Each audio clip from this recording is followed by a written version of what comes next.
Hello दोस्तों, welcome back to NEET pod. कैसे हैं आप सब? उम्मीद है स्वस्थ होंगे और मस्त होंगे। जैसा कि मैंने आप सबों से कहा था कि आप सबों के लिए बायोलॉजी के वन शॉट वीडियो मैं लेके आऊंगा अलग अलग चैप्टर से। तो पहला चैप्टर जो आप सबके डिमांड पे है वो है मॉर्फोलॉजी ऑफ फ्लावरिंग प्लांट्स। जी हाँ, 11th से ये टॉपिक या चैप्टर जो है बहुत ही इंपॉर्टेंट है और साथ ही इस चैप्टर में बहुत सारे बच्चे फंसते हैं और कितना वेटेज है इसके बारे में बात करेंगे। तो दोस्तों, सबसे पहले बात करते हैं नीट के टर्म से कि नीट के पॉइंट ऑफ व्यू से इस चैप्टर से कितने क्वेश्चंस बनते हैं।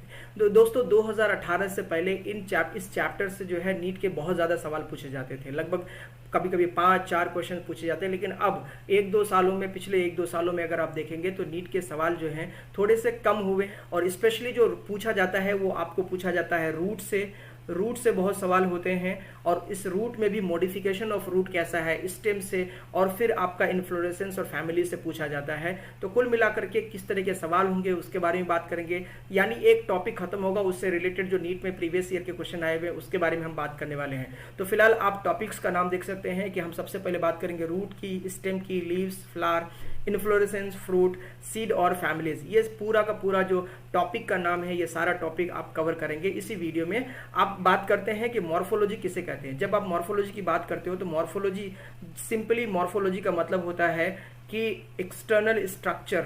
मॉर्फोलॉजी की अगर हम लोग बात करेंगे तो मॉर्फोलॉजी का मतलब होता है एक्सटर्नल या स्टडी ऑफ एक्सटर्नल स्ट्रक्चर।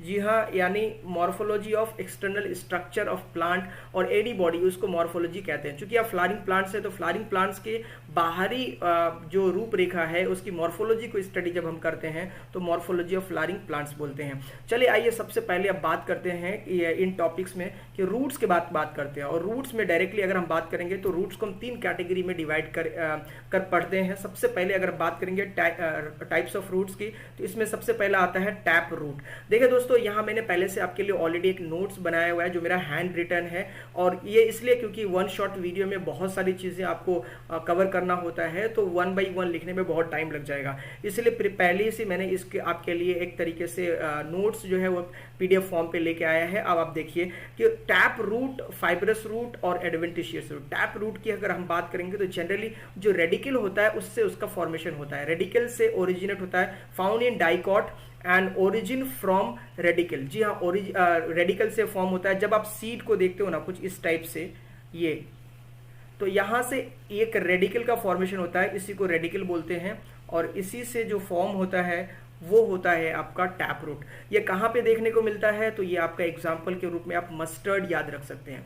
आइए दूसरी बात करते हैं फाइब्रस रूट के बारे में। तो फाइब्रस रूट जो है ज्यादातर टाइम में आपको मोनोकॉट में देखने को मिलता है, यानी फाइब्रस रूट्स मोनोकॉट में देखने को मिलता है। और जो प्राइमरी रूट होता है वो शॉर्ट लिव्ड होता है और replaced by large number of roots. जी हाँ, जो प्राइमरी रूट्स है, अब यहाँ पे एक ध्यान देने वाली बात यह है, मान लीजिए कि ये सॉइल है और सॉइल के नीचे एक रूट है और ये रूट जो है प्राइमरी रूट है, इसको बोलते हैं प्राइमरी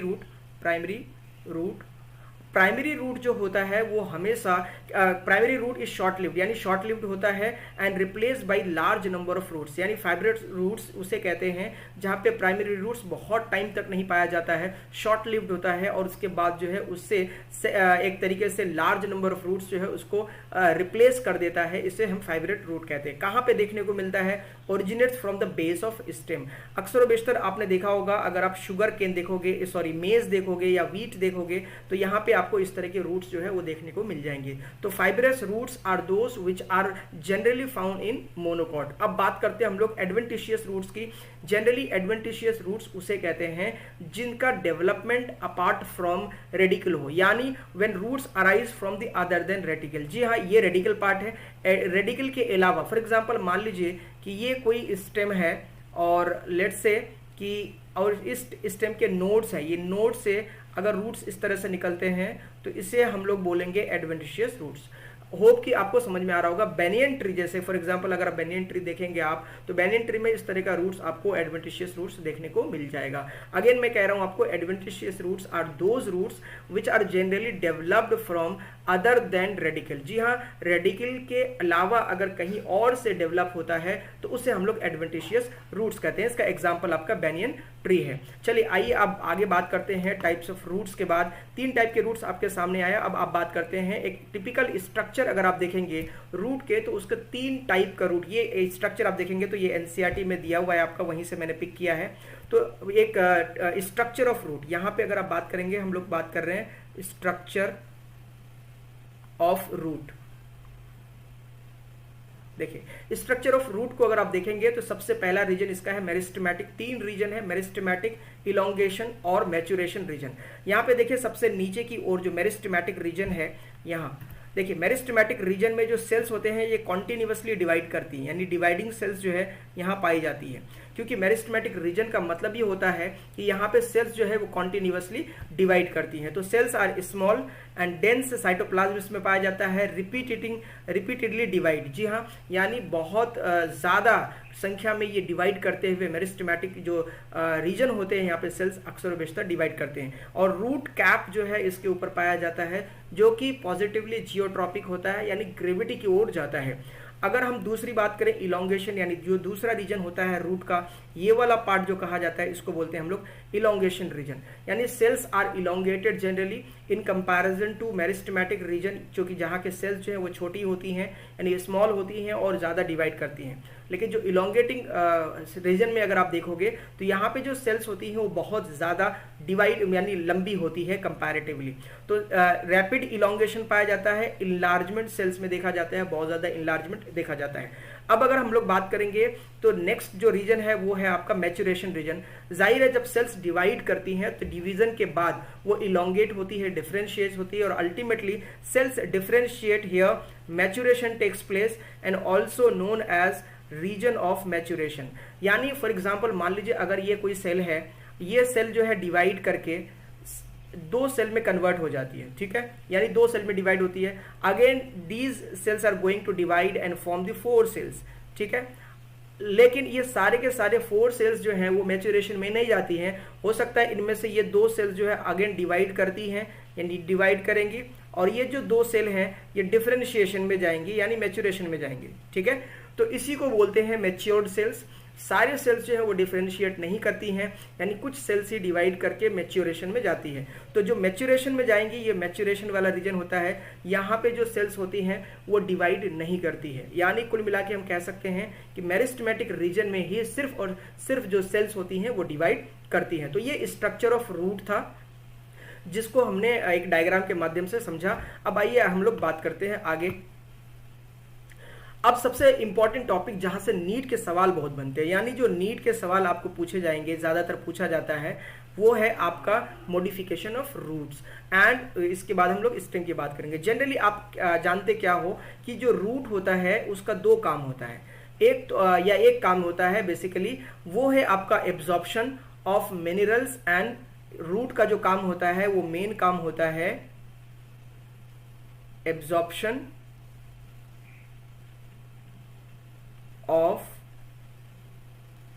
वाटर एंड मिनरल्स, ठीक है।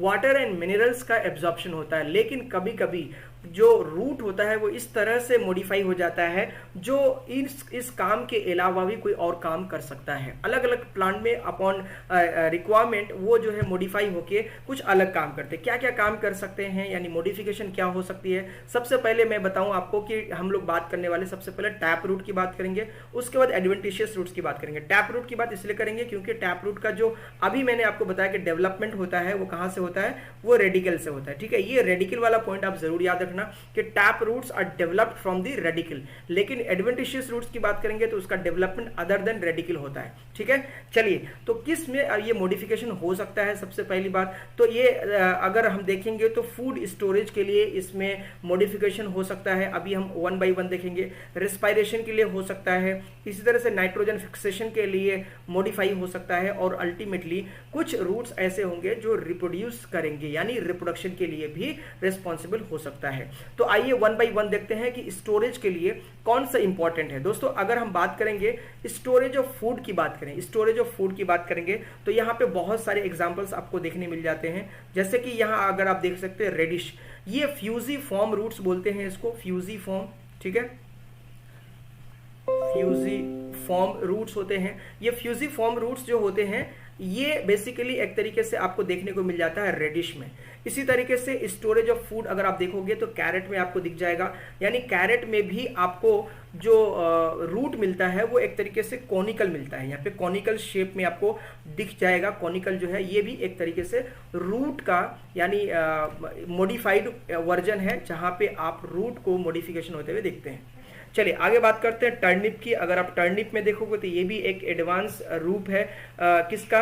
रूट का। यानी यहाँ पे जो स्टोरेज ऑफ फूड है वो एक तरीके से आपको टर्निप में देखने को मिलता है। इसमें जो रूट्स हैं वो है आपका नैपी फॉर्म में। नैपी फॉर्म में जो रूट्स हैं ये एक्चुअल में ये जो आप देख रहे हैं ये roots, these are the napiform. ठीक है, इसी तरह से नेक्स्ट है आपका मिराबिलिस जलापा, जिसको हम लोग 4 o'clock प्लांट भी बोलते हैं।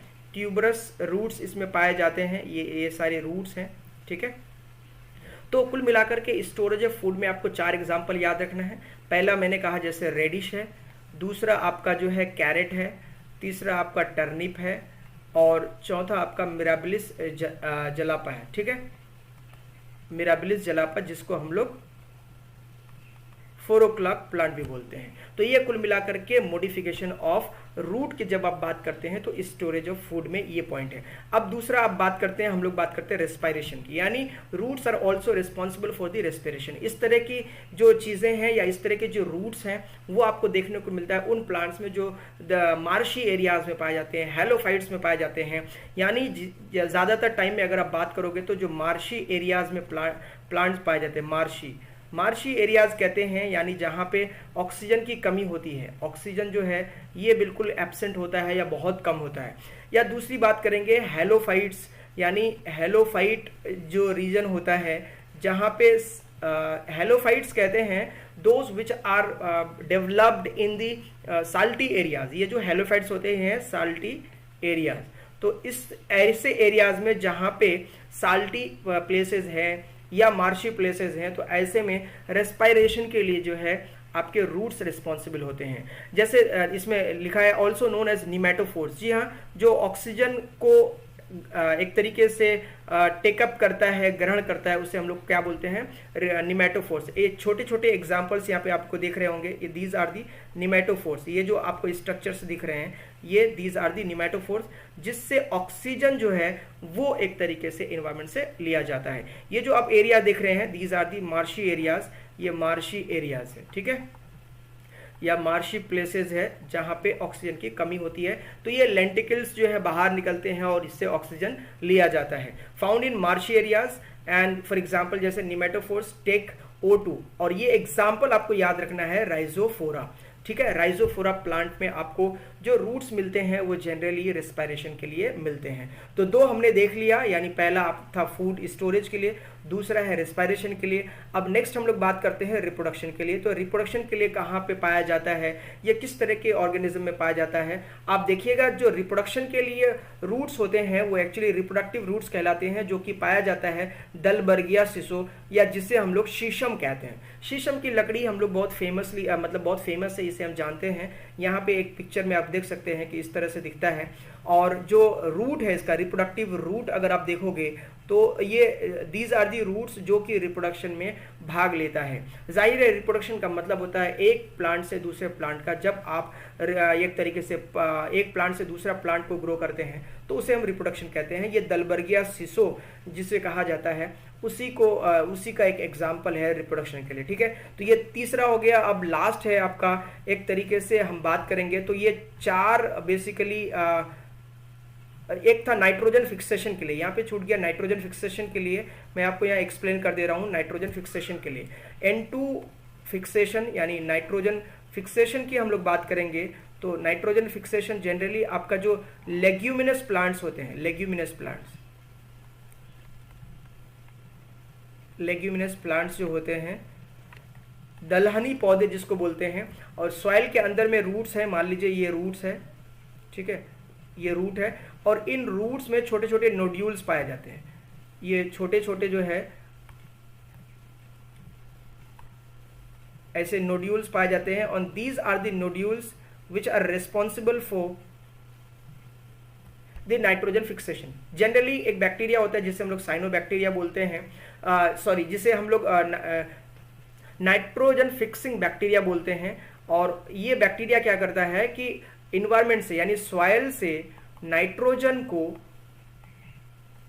फिक्स करने का काम करता है, और उसके बदले में जो प्लांट होता है वो प्लांट जो है इसको रहने की जगह देता है, ठीक है। तो ये एक तरीके से नाइट्रोजन फिक्सेशन जो है ये नेक्स्ट काम हो गया। तो roots which are responsible for the fixation of nitrogen in the soil that are basically modified for the nitrogen fixation, ठीक है। लेग्यूमिनस प्लांट्स जो है ये आपके एग्जाम्पल हो जाएंगे।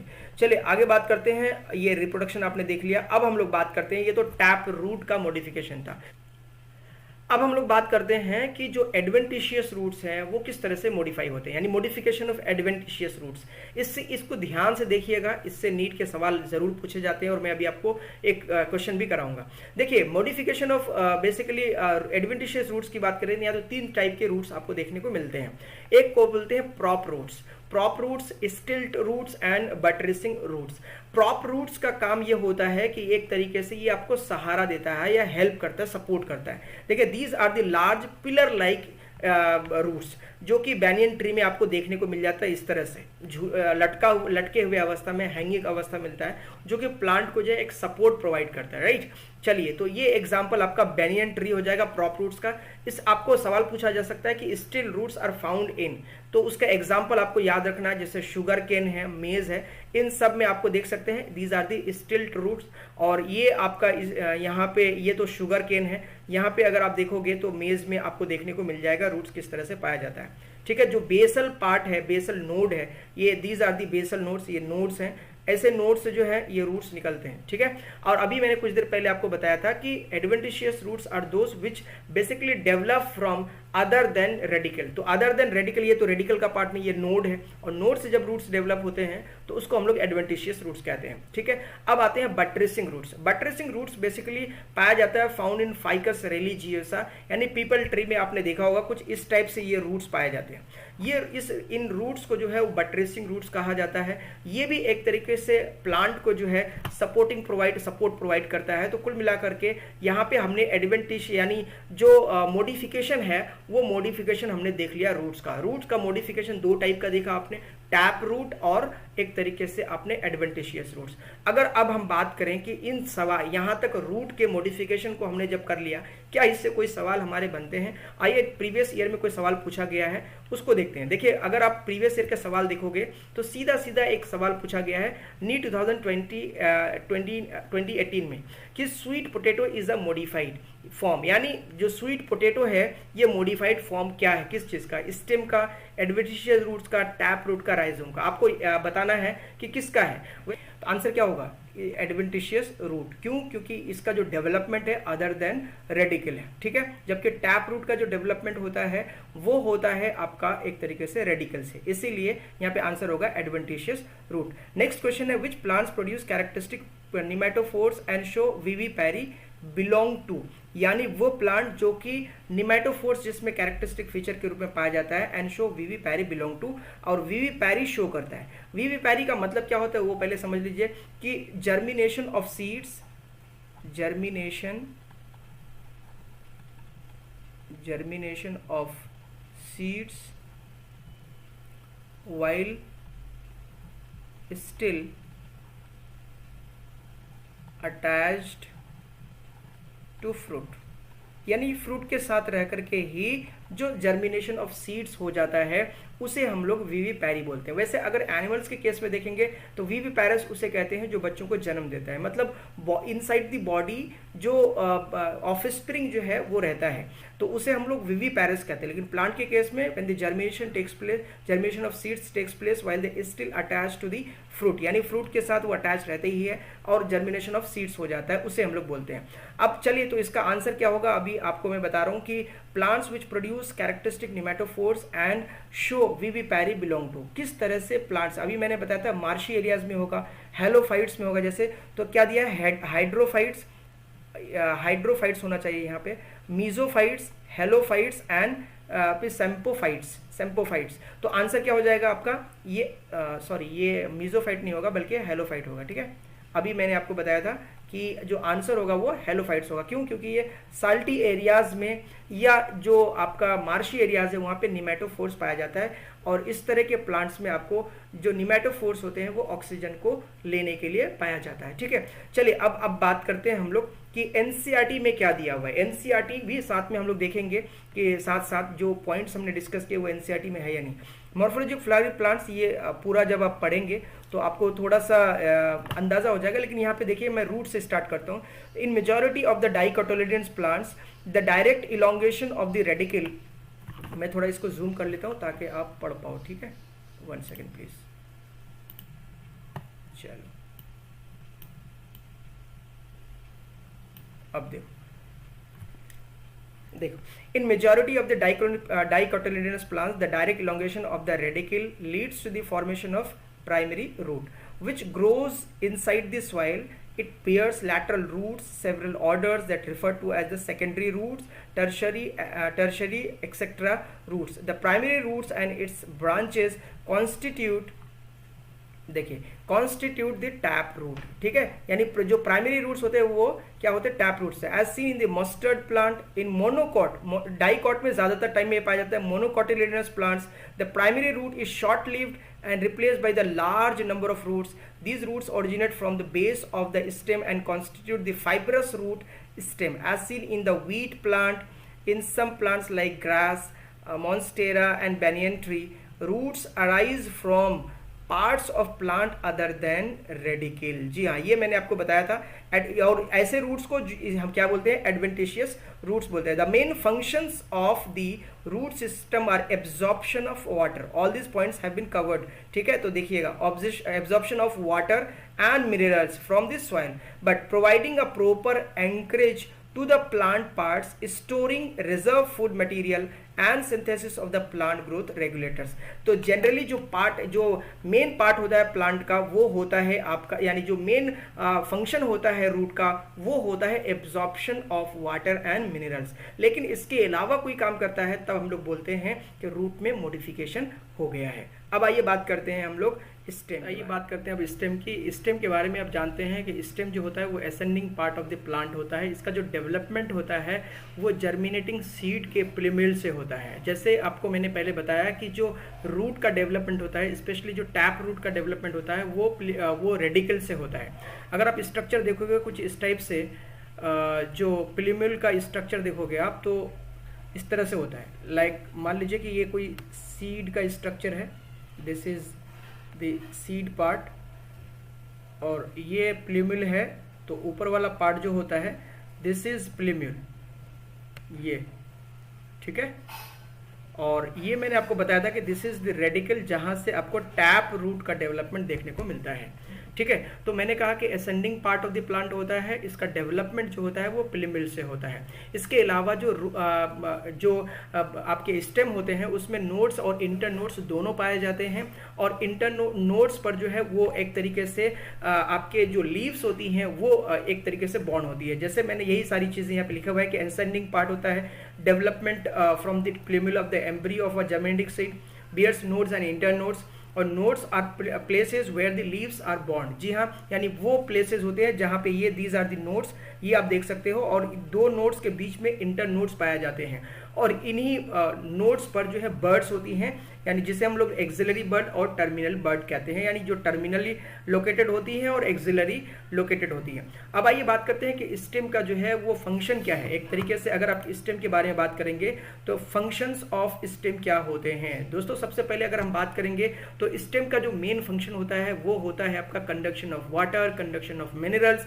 इसके अलावा कुछ जो है फूड का भी कंडक्शन करता है, और some of the plants, some of the stems जो है वो सपोर्ट का काम करता है, प्रोटेक्शन का काम करता है, और वेजिटेटिव प्रोटेक्शन के लिए भी काम करता है। तो कुल मिलाकर के ये फंक्शंस है जो बेसिक फंक्शन होता है स्टेम का, उसके बारे में हम लोग बात कर रहे हैं। अब आइए जल्दी से बात करते हैं मॉडिफिकेशन ऑफ स्टेम, और यहीं से आपके बहुत सारे सवाल बनते हैं, क्योंकि प्रीवियस ईयर के जो क्वेश्चंस आपने नीट के उठाएंगे वो modifications of root, modification of stem से बहुत ज्यादा सवाल पूछे जाते हैं। अब मॉडिफिकेशन वाले पार्ट में अगर आप आओगे तो ये 3 तरीके से मॉडिफाइड होता है। एक तो underground modification, subaerial modification और एरियल मॉडिफिकेशन। अंडरग्राउंड का मतलब है कि सॉइल के अंदर में मॉडिफाई होता है। उसके कई एग्जांपल्स है। यहाँ पे जो इंपॉर्टेंट सवाल है वो है आपके मॉडिफिकेशन ऑफ स्टेम में जो आपके अंडरग्राउंड एग्जांपल्स हैं उसके बारे में याद रखना है। देखिए यहाँ पे अगर आप देखोगे सारे इनिशियल्स आप याद रख सकते हैं, टीआरसीबी या टीआरसीबी यानी ट्यूबर, ट्यूबर में आपका पोटैटो आ जाता है, राइजोम में आपका जिंजर एंड टर्मरिक आएगा, कॉर्न में कोलोकेशिया, बल्ब में गार्लिक एंड ऑनियन की बात करेंगे। तो दीज आर दी एग्जांपल्स जो आपको याद रखने हैं। ये अगर एग्जांपल आपके याद है तो आपके जो सवाल है, नीट के सवाल है, वो हल हो जाएंगे। अब आते हैं सब एरियल में। सब एरियल में स्लाइटली जो है आपको बिल्कुल सॉइल के ऊपर, जस्ट ऊपर बात करते हैं अगर, तो उसमें स्टेम जो होता है वो वेजिटेटिव रिप्रोडक्शन के लिए ज्यादातर टाइम में यहाँ पे देखा जाता है। सब एरियल मॉडिफिकेशन में सबसे पहले अगर बात करेंगे तो ये एक क्लासिफिकेशन आता है, रनर बोलते हैं। आप इसको रॉस के एग्जांपल में याद रख सकते हैं, ROSS यानी runner, offset, sucker and stolen. अगर हम बात करेंगे रनर की तो रनर में जो है ग्रासेस आते हैं। ग्रासेस जो होती हैं, स्ट्रॉबेरी वगैरह होता है, इस ग्रासेस में जैसे फॉर एग्जांपल आपने एग्जांपल देखा होगा दूब ग्रासेस का, उनमें वेजिटेटिव रिप्रोडक्शन पाया जाता है, क्योंकि स्टेम जो होता है एक तरीके से ये एक वेजिटेटिव ऑर्गन है और ये जो रिप्रोडक्शन करता है वो स्टेम से करता है। इसीलिए जो ग्रासेस एग्जाम्पल है और स्ट्रॉबेरी है ये आपको याद रखना है। ऑफसेट की बात करेंगे तो ये आपका है इकॉर्निया और पिस्तिया। अगर इकॉर्निया की बात करेंगे तो इकॉर्निया जैसे आप जानते हो इसको टेरर ऑफ बंगाल भी कहा जाता है। इसे नॉर्मली हिंदी में इसको जल कुंभी बोलते हैं। जो बेसिकली जो स्टेम होता है एक स्टेम से दूसरे स्टेम में, जैसे अगर मैं इकॉर्निया की आपको बात करूंगा तो कुछ मिला के इस तरह से इकॉर्निया का स्ट्रक्चर होता है। ये छोटे छोटे रूट्स निकले रहते हैं और ऊपर में जो है लीव्स होती हैं और इसमें फ्लावर भी बड़े सुंदर पाए जाते हैं। स्टेम से एक छोटा सा पार्ट जो है बेंड होता है और फिर यहाँ से रूट्स निकलते हैं और फिर अगेन ये दूसरा स्टेम बन जाता है, यानी नया प्लांट बन जाता है। तो कुल मिलाकर के इकॉर्निया का आप एग्जाम्पल याद रख सकते हैं। ये इकॉर्निया को जैसे हमने कहा कि ये टेरर ऑफ बंगाल भी कहा जाता है। इसी तरह से स्टॉलन में एग्जाम्पल याद रखना है आपको, जैस्मिन, मिंट और सकर्स में पाइनएप्पल, क्राइसेंथेमम और बनाना। ये एग्जाम्पल्स आपके लिए जरूरी है क्योंकि इन्हीं से आपको सवाल मिलेगा। बेसिकली आपको सब एरियल मॉडिफिकेशन में रॉस याद रखना है, R for runner, O for offset, S for stolen और S फॉर सकर। एग्जाम्पल यहाँ याद रखना है। अब बात करते हैं एरियल मॉडिफिकेशन की। अगर एरियल मॉडिफिकेशन की बात करेंगे तो यहाँ पे 3 चीजें इंपॉर्टेंट है। वो है आपका TTP यानी टेंड्रिल्स, थॉर्न्स एंड फाइलोक्लोड। तो ये टेंड्रिल्स जो है ये मॉडिफाइड स्टेम है जिसमें आपका एग्जाम्पल में आता है cucumber, pumpkin, watermelon and grape vines. All these are the very very important examples. यहाँ से आपके सवाल बनते हैं। थॉर्न्स के बारे में बात करेंगे तो ये एग्जाम्पल सीधे सीधे आपको बोगनवेलिया और सिट्रस में पूछ लिया जाता है। तो थॉर्न्स जब मॉडिफाई होकर के यानी जो स्टेम का पार्ट होता है वो मॉडिफाई हो जाता है, किसमें आपको पूछा जाएगा, बोगनवेलिया या सिट्रस में, तो आपको बताना है दोनों ही के नाम। फैलोक्लेट की बात करेंगे तो ये फोटोसिंथेसिस के लिए मॉडिफाई हो जाता है। एग्जाम्पल अगेन ऑस्ट्रेलियन एकोलिया जो है ये आपको एग्जाम्पल याद रखना है। तो मॉडिफिकेशन ऑफ स्टेम में 3 चीजें, अंडरग्राउंड, सब एरियल और एरियल। अंडरग्राउंड में जैसे मैंने आपको कहा TRCB याद याद रखना है, यानी ट्यूबर, राइजोम और कॉर्न और बल्ब की बात करेंगे। और इसके अलावा सब एरियल में रॉस याद रख सकते हैं, और एरियल में आपको TTP याद रख सकते हैं, यानी टेंड्रिल्स, थॉर्न्स और फाइलोक्लोड। तो ये आपका मॉडिफिकेशन ऑफ स्टेम था। अब आइए हम लोग बात करते हैं कि मॉडिफिकेशन स्टेम के बाद, चूंकि जैसे मैंने आपसे कहा कि NCERT को भी पूरा करना है, कुछ भी छोड़ना नहीं है, और ये PDF जो है आपको मैं बाद में अवेलेबल करवा दूंगा। फिलहाल आप पहले आप देखिए कि इतने छोटे से पैराग्राफ में कितनी सारी बातें कही गई है NCERT में। चलिए एक बार इसको भी रीड आउट करते हैं, क्योंकि NCERT इज मोस्ट इंपॉर्टेंट। लिखा है स्टेम के बारे में, what are the features that distinguish a stem from a root. The stem is ascending part of axis bearing branches, leaves, flowers and fruits. ठीक है, it develops from the plumule. देखिए ये important point है, मैंने जैसे आपको कहा plumule से ये जो है डेवलप होता है। Of the embryo of germinating seed, ये सारी बातें मैंने अपने पहले के स्लाइड में बता दी आपको। The stem bears nodes and internodes, stem में दोनों होते हैं, nodes and internodes. The region of the stem where the leaves are borne called nodes. जी हाँ, यानी नोड्स से ही आपकी जो है स्टेम यानी लीव्स जो होती है वो बॉर्न होती है। While internodes are the proportion between two nodes, दो नोड्स के बीच में जो जगह है उसे ही इंटरनोड्स कहते हैं। ठीक है, the stem bears buds which may be terminal और एक्सिलरी। देखिए ये सारे पॉइंट्स आपको मैंने कवर करा दिया है। Stem is generally green when young and later often become woody and dark brown. जी हाँ, जनरली जो यंग होते हैं वो लीफी होते हैं, लीफ की तरह ग्रीन ही होते हैं, और जैसे जैसे वो मैच्योर होता है उसका कलर जो है वुडी या डार्क ब्राउन हो जाता है। इसके बाद the main function of stem is spreading out branches bearing leaves, flowers and fruits. It conducts water, minerals, photosynthesis. Some stems perform the function of storage of food. जी हाँ, support, protection and vegetative propagation, जैसे मैंने आपको stem modification में बताया। तो ये NCERT की लाइनें थी, साथ साथ हम लोग करते जा रहे हैं। इसके अलावा अब आइए बात करते हैं कि स्टेम से क्या सवाल बन सकते हैं। स्टेम के सवाल जो है, एक सवाल आपके सामने है, सीधा सीधा मैंने जैसे कहा कि thorn of citrus and bougainvillea is modified. अब क्या है आपका stem, root, leaf and inflorescence. तो अभी मैंने आपको बताया, यहाँ पे देखिए थॉर्न्स ऑफ, यहाँ देखेंगे आप तो thorns of bougainvillea and citrus, modified version किसका है, मॉडिफिकेशन ऑफ स्टेम का। तो सीधा एग्जांपल आपको मिल जाएगा, क्वेश्चन जो है सीधा सीधा ऐसे ही पूछा जाता है। दूसरा क्वेश्चन देखिए, विच of the following not a stem modification, ये नीट 2016 में पूछा गया है। तो आपको कह रहा है कि इनमें से निम्न में से कौन से ऐसे हैं जो मॉडिफाइड स्टेम नहीं है। थॉर्न्स ऑफ सिट्रस है, इसके बारे में अभी आपने देखा। टेंड्रिल्स ऑफ कुकुम्बर ये भी है, आप एक बार फिर से देख लो। यहाँ पे देखिए टेंड्रिल्स है कुकुम्बर का, पंपकिन, वाटरमेलन और ग्रेप वाइन्स। तो कुल मिलाकर के ये भी आपका आंसर सही है, यानी ये भी है।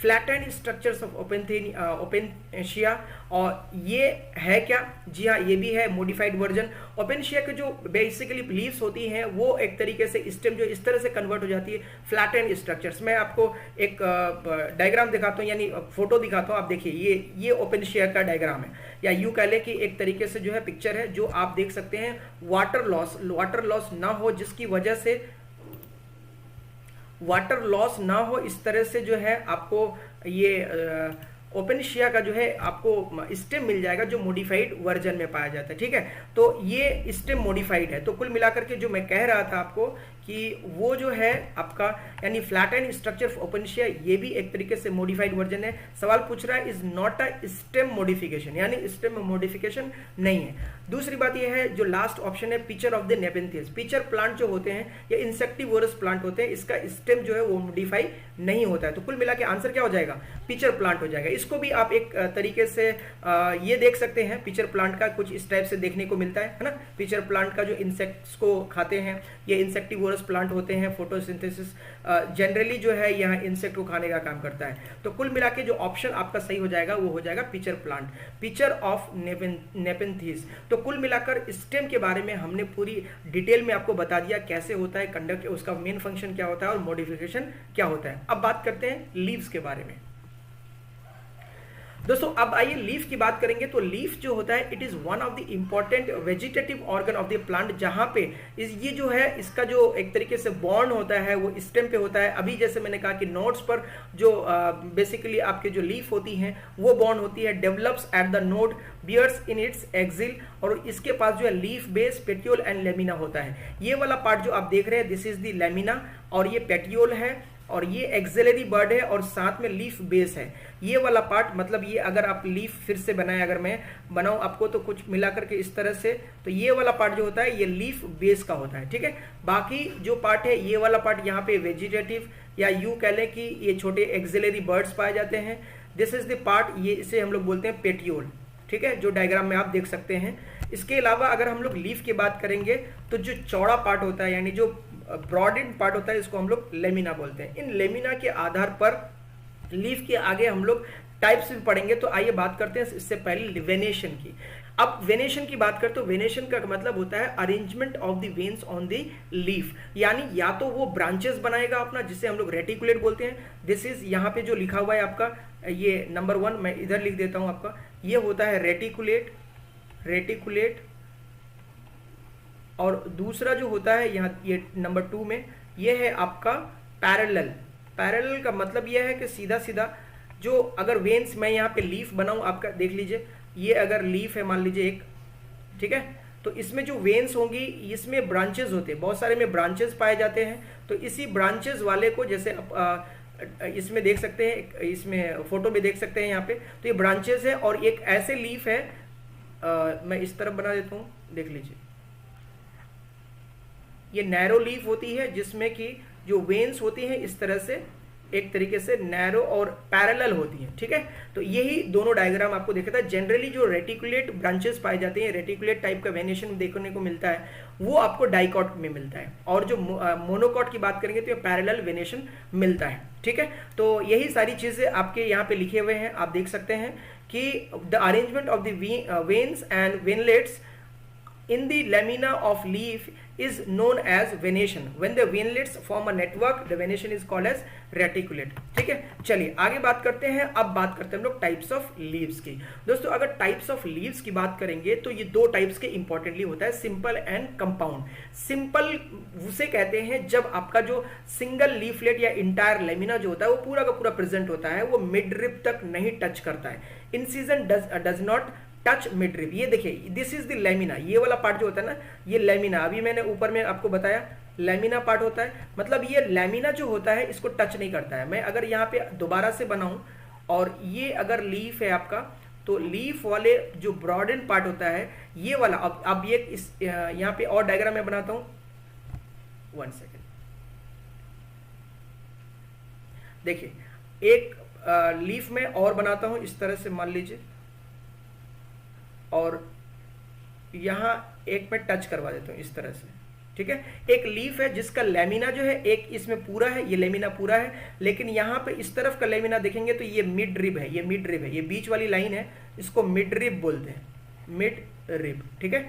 मिड रिब से क्या होता है कि ये टच करता है ना, इंसाइजन करता है या इंसीजन करता है, यानी बिल्कुल ये एक तरीके से ये कट लगा रहा है, तो इसको बोलते हैं इंसीजन। तो कह रहे हैं जो सिंपल लीफ होती है पूरा का पूरा इंटायर लेमिना उसमें प्रेजेंट होता है और कहीं पे भी इंसीजन नहीं पाया जाता है। ऐसे लीफ जो होती है वो सिंपल कहलाती है। अब बात करते हैं कंपाउंड की। अगेन ये दो टाइप के होते हैं, एक को बोलते हैं पिनेटली कंपाउंड और दूसरा होता है पाल्मेटली कंपाउंड। पिनेटली कंपाउंड उसे कहते हैं जब लीफ जो है आपके प्रेजेंट होती है एक कॉमन एक्सिस पे, जैसे आपको नीम और रोज में देखने को मिलता है। यहाँ पे इस डायग्राम में आप देखो कि एक पॉइंट पे दो तरीके की लीफ, इधर भी लीफ निकल रही है और इधर भी लीफ निकल रही है, तो जो एक्सिस एक कॉमन है, और ये वाला जो मिडिल वाला पार्ट है इसको बोलते हैं आप रैकिस, इसको बोलते हैं रैकिस। यहाँ नहीं दिख रहा होगा, मैं थोड़ा सा ऊपर देख रहा हूँ, इसको बोलते हैं रैकिस बोलते हैं, ठीक है। जो मिड वाला पार्ट होता है ये वाला पार्ट, ये वाले पार्ट को रैकिस बोलते हैं, और रैकिस के कॉमन पॉइंट से दो तरीके की लीफ निकल रही है, मतलब दोनों तरफ लीफ निकलती है, इसको हम लोग बोलते हैं। ऐसा एग्जांपल आपको देखने को मिल जाएगा नीम, रोज एक्सेट्रा में, ठीक है। तो इसे हम लोग पिनेटली कंपाउंड लीफ बोलते हैं। अब बात करते हैं पाल्मेटली कंपाउंड लीफ में। पाल्मेटली कंपाउंड लीफ में क्या होता है, leaflets are attached at a common points that is at the tip of the petiole. जी हाँ, जैसे सिल्क एंड कॉटन में आप देखो, यहाँ पे अगर आप देखोगे तो ये कॉमन पॉइंट है और इससे लीफ जो है ये निकली हुई है, ये सारी की लीफ जो है एक कॉमन पॉइंट पे एक तरीके से वर्ल्ड का फॉर्मेशन करता है, इसको हम लोग बोलते हैं आप पाल्मेटली कंपाउंड लीफ। तो types of leaves are two types, one is simple, another one is compound. Simple में आपने देखा कि मिड रिब को टच नहीं करता है, कंपाउंड में बात करते हैं पाल्मेटली, और एक तरीके से पिनेटली। और दोनों के एग्जाम्पल याद रखना है, नीम एंड रोज और सिल्क। दो तरह के लीव्स आपने देखा, सिंपल एंड कंपाउंड। सिंपल में हमने बताया कि मिडरिप को टच नहीं करता है, इंटायर लेमिना प्रेजेंट होता है, और जो कंपाउंड में होता है वो दो तरीके से होता है, एक को बोलते हैं पिनेटली और दूसरा है पाल्मेटली। पिनेटली का एग्जाम्पल आप याद रख सकते हो एनआर यानी नीम एंड रोज, और वहीं पे अगर पाल्मेटली की बात करेंगे तो आप याद रख सकते हैं सिल्क एंड कॉटन। आइए इसके बाद हम लोग बात करेंगे फाइलोटॉक्सी के बारे में। चलिए अब समझते हैं कि फाइलोटॉक्सी क्या होता है। वैसे फाइलोटॉक्सी के बारे में लगभग आप सभी जानते हैं कि अरेंजमेंट ऑफ लीव्स कहा जाता है, यानी स्टेम या ब्रांच पर अरेंजमेंट ऑफ लीव्स कैसे पाई जाती हैं उसे हम लोग फाइलोटॉक्सी के नाम से जानते हैं, एक टर्म दिया जाता है। जनरली फाइलोटॉक्सी की अगर हम लोग बात करेंगे तो हमें 3 मेन टाइप के फाइलोटॉक्सी देखे जाते हैं, यानी जिसमें हम लोग बात करते हैं ऑल्टरनेट टाइप के, अपोजिट टाइप के और वॉल टाइप के। ये तीनों क्या है पहले समझ लीजिए, उसके बाद ये सारा कंटेंट आपके सामने लिखा हुआ है। अपोजिट टाइप के उसे कहते हैं कि जब नोड्स से यानी जो लीव्स होती हैं वो एक दूसरे के अपोजिट में निकलती हैं, एक तरीके से ऑल्टरनेट में निकलता है।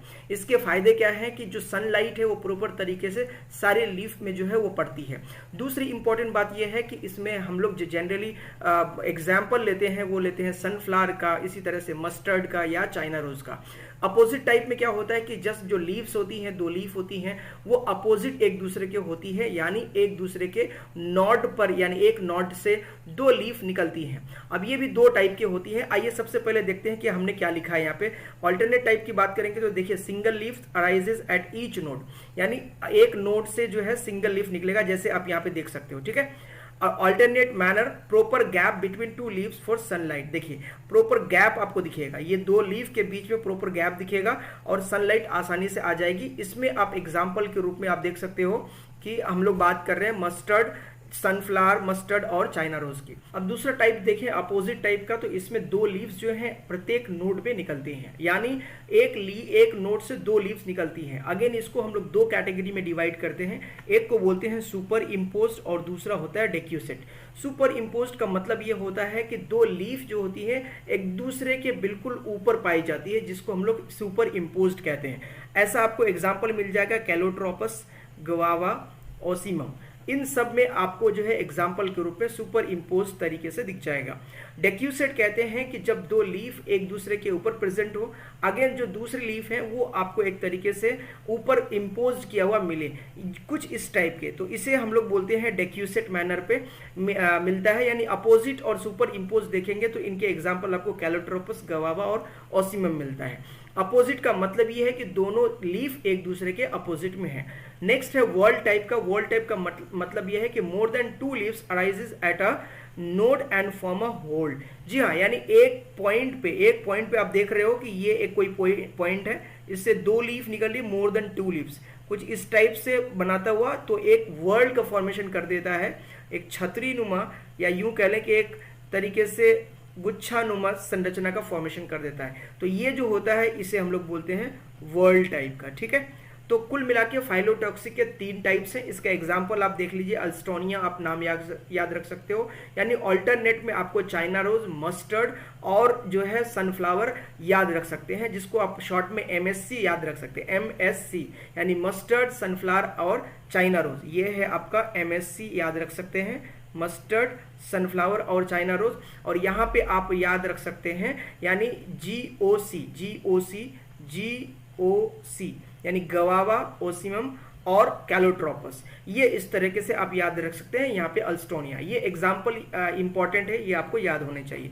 अब आइए इसके बाद हम लोग बात करते हैं बेसिकली जब इससे रिलेटेड एक क्वेश्चन देख लेते हैं, 2 क्वेश्चन देख लेते हैं कि किस में आया हुआ है। देखिए सीधा सीधा सवाल पूछ दिया है, आपको देखने में आसानी होगी कि किस तरह से आप सवाल हल कर सकते हैं। Which of the following shows whorl type phyllotaxy, यानी वर्ल्ड टाइप की फाइलोटॉक्सी किस में पाया जाता है। अभी आपने देखा कि अल्स्टोनिया में, यानी आंसर क्या हो जाएगा अल्स्टोनिया, ये आप अभी देखा आपने, ठीक है। तो सीधा सीधा अगर आपको सिर्फ एग्जाम्पल याद है तो फाइलोटॉक्सी में आप क्वेश्चन कर सकते हो। दूसरा एक क्वेश्चन देख लीजिए, सीधा सीधा है, in China rose type of phyllotaxy is found, यानी चाइना रोज में किस तरह से, जैसे अभी आपको मैंने याद कराया MSC, यानी कुल मिला के हम जो बात करेंगे सबसे पहला वाला यानी ऑल्टरनेट टाइप का, तो यहाँ पे क्या हो जाएगा ऑल्टरनेट फाइलोटॉक्सी जो है ये आंसर आपका हो जाएगा चाइना रोज में, ठीक है।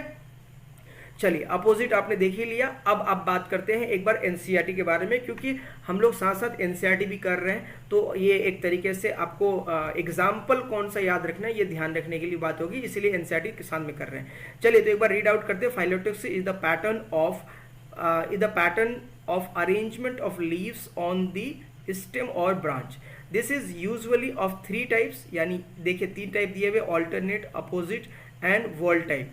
In alternate type of phyllotoxy, a single leaf arises at each node in alternate manner, as in China rose। देखिए ये एग्जाम्पल दिया हुआ है, China rose, mustard and sunflower. यानी अगेन आपको ये वर्ड याद रखना है एमएससी के बारे में, ठीक है, यानी मस्टर्ड, सनफ्लावर और चाइना रोज।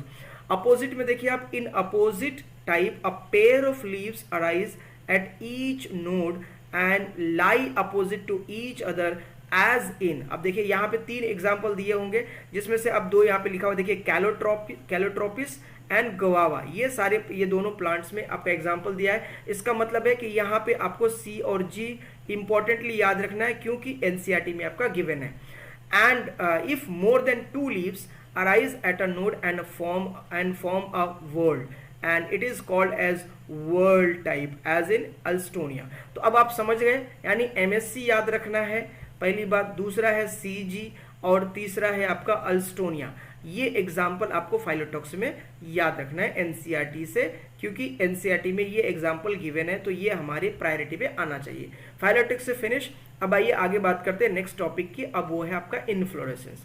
इनफ्लोरेसेंस जैसे आपने कहा कि arrangement of leaves on stem होता है, इसी तरीके से अरेंजमेंट ऑफ फ्लावर्स के बारे में बोला जाए तो उसे हम लोग बोलते हैं इनफ्लोरेसेंस। जी हाँ, the arrangement of flowers on the floral axis is known as inflorescence. ठीक है, अरेंजमेंट किस तरह से पाया जाएगा, ये भी 2 तरीके से होता है। एक को हम रेसिमोस बोलते हैं, एक को हम साइमोस बोलते हैं। देखो दोस्तों, रेसिमोस का मतलब यह है कि ये कॉन्टिन्यूसली ग्रो करता है, यानी जो मेन एक्सिस है वो कभी टर्मिनेट नहीं होता है। जबकि अगर आप देखोगे तो मेन एक्सिस ग्रोज कॉन्टिन्यूसली। जी हाँ, इसी तरह से मेन एक्सिस नेवर टर्मिनेट्स, कभी भी ये टर्मिनेट नहीं करता है। Flowers are arrange in acropetal manner, ये वर्ड आपको ध्यान देना है, यानी flowers are arranged in the acropetal manner. ये बहुत ही इंपॉर्टेंट वर्ड है, आपको ये ध्यान रखना है। ठीक है, किस में बात कर रहे हैं हम, रेसिमोस की बात कर रहे हैं। एग्जाम्पल, जितने भी लेग्यूमिनेसी की यानी लेग्यूमिनेसी फ्लावर्स होंगे या लेग्यूमिनेसी प्लांट्स होंगे, उसमें आपको रेसिमोस देखने को मिल जाएगा। अब लेग्यूमिनेसी के जो पौधे होते हैं वो आप जानते हैं, दलहनी पौधे जिसको हम लोग बोलते हैं। यहाँ पे आप देख सकते हो कि जो फ्लावर है, यानी जो कॉन्टिन्यूसली ग्रो होने की वजह से जो यंग फ्लावर होते हैं, देख ले यंग फ्लावर जो है ये ऊपरी भाग में पाए जाते हैं, यानी जो अपर ये शूट पार्ट में जो ग्रोइंग रीजन होता है, क्योंकि हमने जब रूट का पार्ट देखा था या स्टेम के जो ग्रोइंग पार्ट होते हैं वहां पे आपके फ्लावर जो है वो यंगर होते हैं, जबकि जो ओल्डर फ्लावर होते हैं वो नीचे पाए जाते हैं। देखिए ओल्डर फ्लावर जो है धीरे धीरे नीचे हो जाते हैं और ऊपर की ओर, चूंकि कॉन्टिन्यूसली ग्रो हो रहा है तो यंग फ्लावर जो है ऊपर पाया जाएगा। अब अगर साइमोस में आप देखोगे तो यहाँ पे जस्ट इसके उल्टा हो जाता है। इसका मतलब यह है कि जो मेन एक्सिस है वो टर्मिनेट कर जाता है। It means the flowers are growing on the top of the axis, the main axis has limited growth, मतलब बिल्कुल ये फिक्स हो जाता है। इसके बाद ग्रोथ इसकी जो ग्रोथ होती है वो रुक जाती है। मेन एक्सिस ऑलवेज टर्मिनेट्स, हमेशा टर्मिनेट करती है, जबकि रेसिमोस में टर्मिनेट नहीं करती है। ठीक है, flowers are arrange in basipetal manner. ठीक है, जैसे मैंने अभी कहा कि 2 वर्ड आपको याद रखना है, एक को बोलते हैं हम लोग एक्रोपिटल और दूसरा है आपका बेसिपिटल। बेसिपिटल मैनर में फ्लावर जो आपको देखने को मिलता है सोलेनेसी में और लिलियसी फैमिली में। ये तीनों फैमिली को आपको ध्यान से याद रखना है, सोलेनेसी एंड लिलियसी। यहाँ पे फ्लावर्स आप देख रहे हैं, ओल्ड फ्लावर टर्मिनेट करते हैं तो ओल्ड फ्लावर जो ऊपर पाया जा रहा है, यंग फ्लावर साइड में पाया जा रहा है। ठीक है, ये देख रहे हैं थोड़ा सा इसके जस्ट अपोजिट किसके, रेसिमोस के। तो कुल मिला के inflorescence is nothing but the arrangement of the flowers on the main axis. जी हाँ, यानी जो फूल है या पुष्प है वो किस प्रकार से एक्सिस पे पाए जाते हैं, उसके 2 टाइप आपने देखा इन्फ्लोरेसेंस के बारे में। आइए अब आगे बात करते हैं हम लोग। एक बीच में टॉपिक जो छूट गया था छोटा सा है, वो मॉडिफिकेशन ऑफ लीफ, जो कि लीफ हम पढ़ चुके हैं, तो उसके मॉडिफिकेशन क्या हो सकते हैं उसके बारे में थोड़ा सा जल्दी से आपको, चूंकि एग्जाम्पल ही याद रखना है, तो फूड स्टोरेज स्टोरेज के लिए काम आ सकता है पहली बात, जैसे फॉर एग्जांपल अनियन है, गार्लिक है, ये चूंकि लीफ वगैरह हम इसके खाते हैं तो अनियन भी देख लिया आप, गार्लिक भी देखते हैं। इसी तरह से टेंड्रिल में आप देखोगे तो पी एग्जाम्पल आ जाता है आपका, स्पाइन में कभी कभी मॉडिफाई हो जाता है, ओपेनिशिया इसके बारे में हम पहले भी डिस्कस कर चुके हैं, और एलोवेरा ये तो बहुत ही फेमस प्लांट है। इंसेक्टिवोरस प्लांट्स में आपको जनरली मिल जाता है pitcher plant, Venus fly trap and bladderwort. So these are the examples of the modification of leaves. यानी लीव्स किस तरह से जो मेन काम है फोटोसिंथेसिस करना यानी खाना बनाना, लेकिन उसके अलावा ये कुछ और काम करते हैं मॉडिफाई होकर के, और वो आपका फूड स्टोरेज हो सकता है, टेंड्रिल हो सकता है, स्पाइन्स की तरह काम करते हैं, जो कि एक तरीके से प्लांट को वाटर लॉस से बचाता है, या यूं कह ले कि प्रोटेक्शन देता है। ठीक है, इंसेक्टिवोरस में आप देखेंगे यानी ये प्लांट जो है कुछ इंसेक्ट्स को इनगल्फ कर लेता है, और उनमें से जो एग्जाम्पल है आपका पिचर प्लांट जिसको नेपिंथिस कहते हैं, वीनस फ्लाई ट्रैप यानी डियोनिया कहते हैं, ब्लेडर वर्ड को वेट्रिक्यूलेरिया बोलते हैं। तो कुल मिला के मॉडिफिकेशन ऑफ लीव्स के बारे में भी हमने बात कर ली। अब आइए बात करते हैं हम लोग जो इम्पोर्टेंट पार्ट है इस चैप्टर का, one of the most important topic वो है फ्लावर, क्योंकि यहाँ से सवाल बहुत बनते हैं।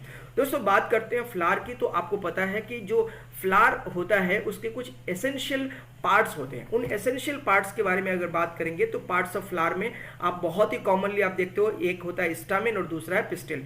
स्टामेन जो होता है ये मेल पार्ट होता है, और जो पिस्टिल होता है ये आपका फीमेल सेक्स ऑर्गन होता है। ठीक है, स्टामेन बेसिकली कंपोज्ड ऑफ होता है एंथर एंड फिलामेंट से, जिसको इस वर्ल्ड को जो बनाता है इसको बोलते हैं हम लोग एंड्रोशियम। ठीक है, इसी तरीके से अगर पिस्टिल की बात करेंगे तो स्टिग्मा, स्टाइल एंड ओवरी से बना होता है, और इसको कंप्लीटली एक साथ में हम पिस्टिल बोलते हैं, और जब ये वर्ल्ड का फॉर्मेशन करता है तो इससे हम लोग बोलते हैं गाइनोशियम। ये टिपिकल स्ट्रक्चर हमने यहाँ पे बनाने की कोशिश की। देखिए स्टिग्मा सबसे ऊपर वाला पार्ट, जो मिडिल वाला पार्ट होता है स्टाइल होता है, एंड दिस इज ओवरी, और उसके अलावा यहाँ पे देख सकते हैं आप एंथर एंड फिलामेंट। ये जो है एंथर फिलामेंट ये आपका दोनों मिल करके स्टामेन बनाता है, जैसे मैंने अभी इधर लिखा हुआ है। ठीक है, दिस इज स्टामेन। और ये जो देख रहे हैं आप पंखुड़ी जिसको बोलते हैं, या पिटल, इसको हिंदी में पंखुड़ी बोलते हैं। ठीक है, पंखुड़ी। तो कुल मिलाकर के पेटल जो होता है वो लार्ज साइज का होता है, और ये एक तरीके से फ्लावर को अलग तरीके से कलरफुल बनाता है। यानी sometimes the petals are very contrast in colour, that is why the insects are getting attracted, जिसकी वजह से पॉलिनेशन में हेल्प मिलता है। लेकिन समटाइम्स ये फ्लावर जो है वो कलरफुल नहीं होते हैं, तो उसके अलग जो सेगमेंट्स होते हैं जैसे ब्रैकेट वगैरह है वो एक तरीके से कलरफुल होते हैं। इसके अलावा जो पाया जाता है आप सीपल बोलते हो इसको, सेपल, और ये थैलेमस और पेडिसल। अब यहाँ पे देखिए 2-3 टर्म अलग से आता है जिसको हम लोग वर्ल्ड ऑफ यानी वर्ल्ड के रूप में जानते हैं, जिसमें कैलिक्स, कोरोला, 2 अलग अलग टर्म है। तो आइए एक बार बात करते हैं हम लोग। देखिए जनरली जो पेटल्स एंड सेपल है, पेटल एंड सेपल, पेटल को हम लोग बात करेंगे अगर तो फ्लावर इज कंपोज्ड ऑफ, देख लीजिए 4 वर्ल्ड से बना होता है, जिससे हम लोग कैलिक्स बोलते हो, कोरोला बोलते हो, androecium and gynoecium. Calyx and Corolla में आप देखोगे तो कोरोला का मतलब यही है कि जो आपका corolla is equal to petals आप कह सकते हो, और इसी तरह से कैलिक्स जो होता है वो सेपल के बराबर में। तो याद रखने के लिए कोरोला और पेटल में थोड़ा सा एल की आवाज ज्यादा आ रही है, तो उस हिसाब से आप जो है याद रख सकते हो, दोनों को कंफ्यूज ना हो। कोरोला एंड पेटल दोनों में आप देखोगे तो एल जो है थोड़ा साउंड ज्यादा अच्छा कर रहा है, इसीलिए आप कैलिक्स में वो वाली बात नहीं है। तो पेटल्स चूंकि ऊपर होता है और कोरोला, तो is equal to corolla and petal के बारे में आप याद रख सकते हैं। अब बात करोगे आप कैलिक्स के 1 by 1, तो कैलिक्स में देखो आप ग्रीन पार्ट होता है। पहली बात तो ये देखो, यहाँ पे मैंने आपको देखिए ये ग्रीन कलर का बनाया हुआ है, दिस इज द पार्ट जहाँ पे आप इसको 1 सेकेंड मैं इसको थोड़ा ग्रीन कर देता हूँ लाइक दिस, ये दिस इज द पार्ट, ये ग्रीन पार्ट होता है फ्लावर का, ये वाला पार्ट, इसी को आप कैलिक्स या सेपल बोलते हो। ठीक है, this is the greenish part, ये चलिए, तो इसे हम लोग कैलिक्स बोलते हैं। जैसे मैंने कहा कि ये जो है आपका क्या है, एक तरीके से ग्रीन पार्ट होता है, प्रोटेक्ट्स द फ्लावर, ये फ्लावर को प्रोटेक्ट करता है, कैन बी फ्यूज्ड और free, individual members are called as sepal. ठीक है, ये देखिए ये इंपॉर्टेंट है, यानी calyx is equal to sepal and corolla is equal to petal. तो ये आपको ध्यान देना है, इसमें कंफ्यूज नहीं होना है। अब देखिए कैलिक्स के बारे में कहा जाता है कि ये कभी कभी जो है फ्यूज्ड हो सकता है या फ्री हो सकता है। अगर फ्यूज होता है तो आप इसमें देखिए सेपल्स आर यूनाइटेड, यहाँ पे देख रहे हैं ये सेपल्स है, दीज आर दी सेपल्स, ये सेपल्स है, ठीक है। ये क्या है कि एक तरीके से एक दूसरे से यूनाइटेड है यानी फ्यूज्ड है, जिसको हम बोल सकते हैं। इसको बोलते हैं इस प्रकार के गैमोसेपेलस। यहाँ पे इस तरह के ऑर्गेनाइजेशन को हम लोग बोलते हैं गैमोसेपेलस, ठीक है, गैमोसेपेलस। तो इसका मतलब है कि सेपल्स जो होते हैं दे आर फ्यूज्ड। अब इसी तरीके से जब जो सेपल्स होते हैं वो फ्यूज नहीं होते हैं उसको बोलते हैं पॉलीसेपेलस। देखिए इसका नाम है पॉलीसेपेलस। यहाँ देख रहे हैं ये इस तरह से जो सेपल्स होते हैं वो फ्री होते हैं, तो दिस इज कॉल्ड एज पॉलीसेपेलस। मैं यही लिख देता हूं पॉलीसेपेलस,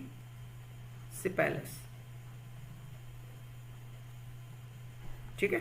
ये ध्यान रखिए, ये अगर आपको नहीं दिख रहा है तो यहाँ पे मैंने देख लिया पॉलीसेपेलस है, ये ओ है, और सेपल्स आर फ्री। यहाँ पे देख सकते हैं इस फ्लावर में जो आपके कैलिक्स हैं वो बिल्कुल फ्री है, एक दूसरे से फ्यूज नहीं है। और यहाँ पे देख रहे हैं बिल्कुल भी फ्री नहीं है, बल्कि ये एक दूसरे से जो है कंबाइंड करके पाया जाता है या फ्यूज्ड फॉर्म में पाया जाता है। तो ये एक तरीके से हमने फ्लावर की बात की और ये पार्ट था भी कैलिक्स का। अब आइए हम लोग बात करते हैं कोरोला के बारे में। और कोरोला के बारे में आपको बता दूं कि ये नॉन एसेंशियल वर्ड्स में आता है। 4 वर्ड्स मैंने आपको बताए थे, एक है एंड्रोशियम, दूसरा है गाइनोशियम, कैलिक्स एंड कोरोला, जिसमें से 2 एसेंशियल है, एंड्रोशियम एंड गाइनोशियम। जैसे कि और अगर हम कैलिक्स और कोरोला की बात करेंगे ये दोनों नॉन एसेंशियल है। जो कोरोला होता है वो बिल्कुल कंट्रास्टिंग कलर में जो फ्लावर के अंदर में पाया जाता है पेटल्स के साथ में, उसे हम लोग कोरोला बोलते हैं। एक्चुअल में जो कोरोला होता है they are composed of petals, ठीक है, ये पेटल्स से बना होता है। दूसरी बात ये ब्राइटली कलर्ड होता है फॉर द पॉलिनेशन,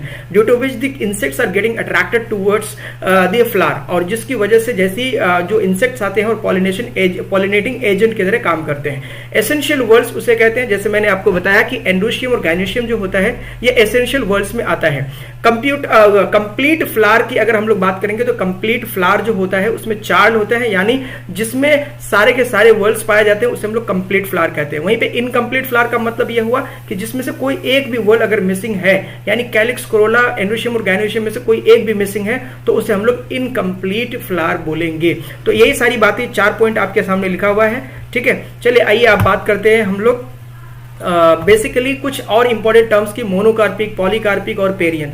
दोस्तों अगर मोनोकार्पिक की अगर हम बात करेंगे तो basically those plants which reproduce only once in their life cycle, यानी पूरे लाइफ साइकिल में एक बार रिप्रोडक्शन करता है, उसे हम लोग मोनोकार्पिक बोलते हैं। पॉलीकार्पिक में जाहिर है एनुअल प्लांट जो होते हैं, पेरिनियल प्लांट जो होते हैं वो एक से ज्यादा बार रिप्रोडक्शन करते हैं। फॉर एग्जाम्पल जैसे अगर मोनोकार्पिक में बोलेंगे तो सीजनल जो प्लांट्स होते हैं, सीजनल जो क्रॉप्स होते हैं जैसे राइस, व्हीट वगैरह, इसके अलावा भी बहुत सारे बैम्बू वगैरह है जो साल में जो है एक बार जो है वो रिप्रोड्यूस करता है। वहीं अगर पॉलीकार्पिक की अगर आप बात करोगे तो यहाँ पे मैंगो ट्रीज वगैरह यानी जो भी पेरिनियल प्लांट्स हैं वो आपके आ जाएंगे। पेरियंथ वो होता है कि जब कैलिक्स एंड कोरोला जो होता है वो डिस्टिंक्ट में नहीं होता है, you are not able to distinguish between the calyx and corolla. ये यहाँ पे जो लिखा हुआ है दिस इज डिस्टिंक्ट, ये है आपका डिस्टिंक्ट, ठीक है। तो ये डिस्टिंक्ट है, और यानी when the calyx and corolla are not distinct then the term is called as perianth. Example में आप लिली देख सकते हैं, यहाँ पे फ्लावर देखिए आपको कैलिक्स और कोरोला जो है वो पूरा डिफरेंशिएटेड फॉर्म में नहीं मिलेगा। इसी अवस्था को आप बोलते हो पेरियंथ, ठीक है, पेरियंथ बोलते हैं इसको। चलिए अब बात करते हैं तो ये मोनोकार्पिक, पॉलीकार्पिक और पेरियंथ आप समझ गए और इसके साथ डायग्राम भी आपने देख लिया। अब बात करते हैं सिमेट्री की। सिमेट्री क्या होता है पहले इसको समझते हैं। दोस्तों सिमेट्री की अगर बात करेंगे तो सिमेट्री जो होता है ये एक तरीके से मिरर इमेज आप कह सकते हो। When the object is having the mirror image, या यूं कह लें कि जब किसी ऑब्जेक्ट को आप 2 बराबर भागों में बांट सकते हैं और कोई एक पोर्शन को मिरर के सामने देख दे तो उस दूसरे पोर्शन का आप इमेजिनेशन कर सकते हैं। इट मीन्स हाफ पोर्शन को देखकर आप दूसरे पोर्शन का इमेजिनेशन करेंगे तो आपको इमेजिनेशन हो जाता है अगर, तो उसे हम लोग सिमेट्री बोलते हैं। अब फ्लावर में आते हैं, बात करते हैं तो यहाँ पे 3 तरह की सिमेट्री देखने को मिलती है आपको, एक्टिनोमॉर्फिक, जाइगोमॉर्फिक और एक होता है एसिमेट्रिक। हालांकि ये कैटेगरी नहीं होना चाहिए, लेकिन एक तरीके से आप कह सकते हैं कि वे फ्लावर जिसके पास कोई सिमेट्री नहीं होती है उसमें हम लोग एसिमेट्रिकल बोलते हैं। एक्टिनोमॉर्फिक का मतलब ये होता है कि ये एक तरीके से आप रेडियल सिमेट्री कह सकते हो। फॉर एग्जांपल अगर आप ये कोई स्ट्रक्चर यानी एक सर्कल बनाया आपने और यहाँ पे कोई सेंटर पॉइंट है, राइट, अगर इस सेंटर पॉइंट से आप एक रेडियस डालेंगे और इस रेडियस को आगे की ओर खींच लेंगे तो ये देख रहे हैं 2 सर्कल जो है 2 बराबर भागों में बढ़ जाता है, एक ये है और एक ये है।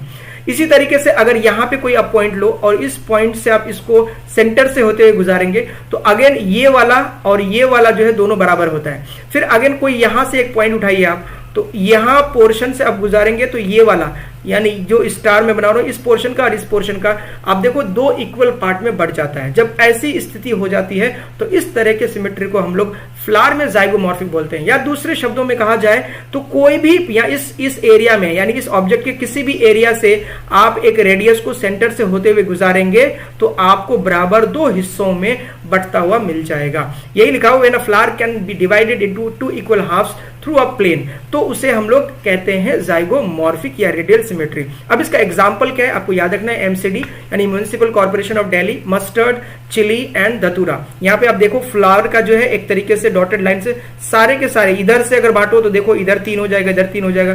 किसी भी रेडियस से आप लेके जाओ आपको फ्लावर जो है वो 2 बराबर हिस्सों में बढ़ता हुआ दिखेगा।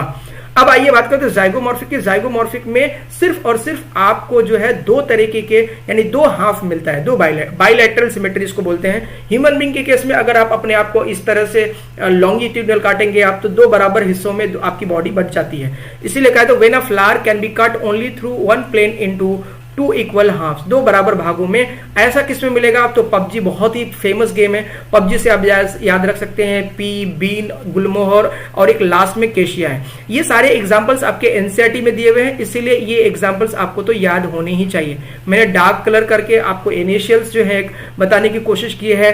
और एक्टिनोमॉर्फिक में आपको याद रखना है एमसीडी, जाइगोमॉर्फिक में आपको याद रखना है पबजीसी, इसी तरह से एसिमेट्रिक का एक एग्जांपल दिया हुआ है एनसीईआरटी में काना, और आपको ये याद रखना है काना, ठीक है। तो इस फ्लावर को आप देखिए, इस फ्लावर में आप कोई भी एक तरीके से ये नहीं बना सकते, 2 बराबर भागों में आप इसको बांट नहीं सकते। तो ये सिमेट्री आपके पास 3 टाइप की हो गई, एक को बोलते हैं एक्टिनोमॉर्फिक, जाइगोमॉर्फिक और एसिमेट्रिकल। अब बात करते हैं फ्लावर्स के बारे में कि टाइप्स ऑफ फ्लावर्स कितने हैं। देखिए दोस्तों 3 टाइप के फ्लावर होते हैं, एक को बोलते हैं हाइपोगाइनस, एपिगाइनस और पेरीगाइनस। पहले समझते हैं हाइपोगाइनस क्या होता है। हाइपोगाइनस में इमेजिनरी एक अगर आप मान लीजिए कि ये फ्लावर बना रहे हैं और इस फ्लावर का ये वाला पार्ट जो है आपका नीचे है थैलेमस या पेडिसिल में, और ये ओवरी है।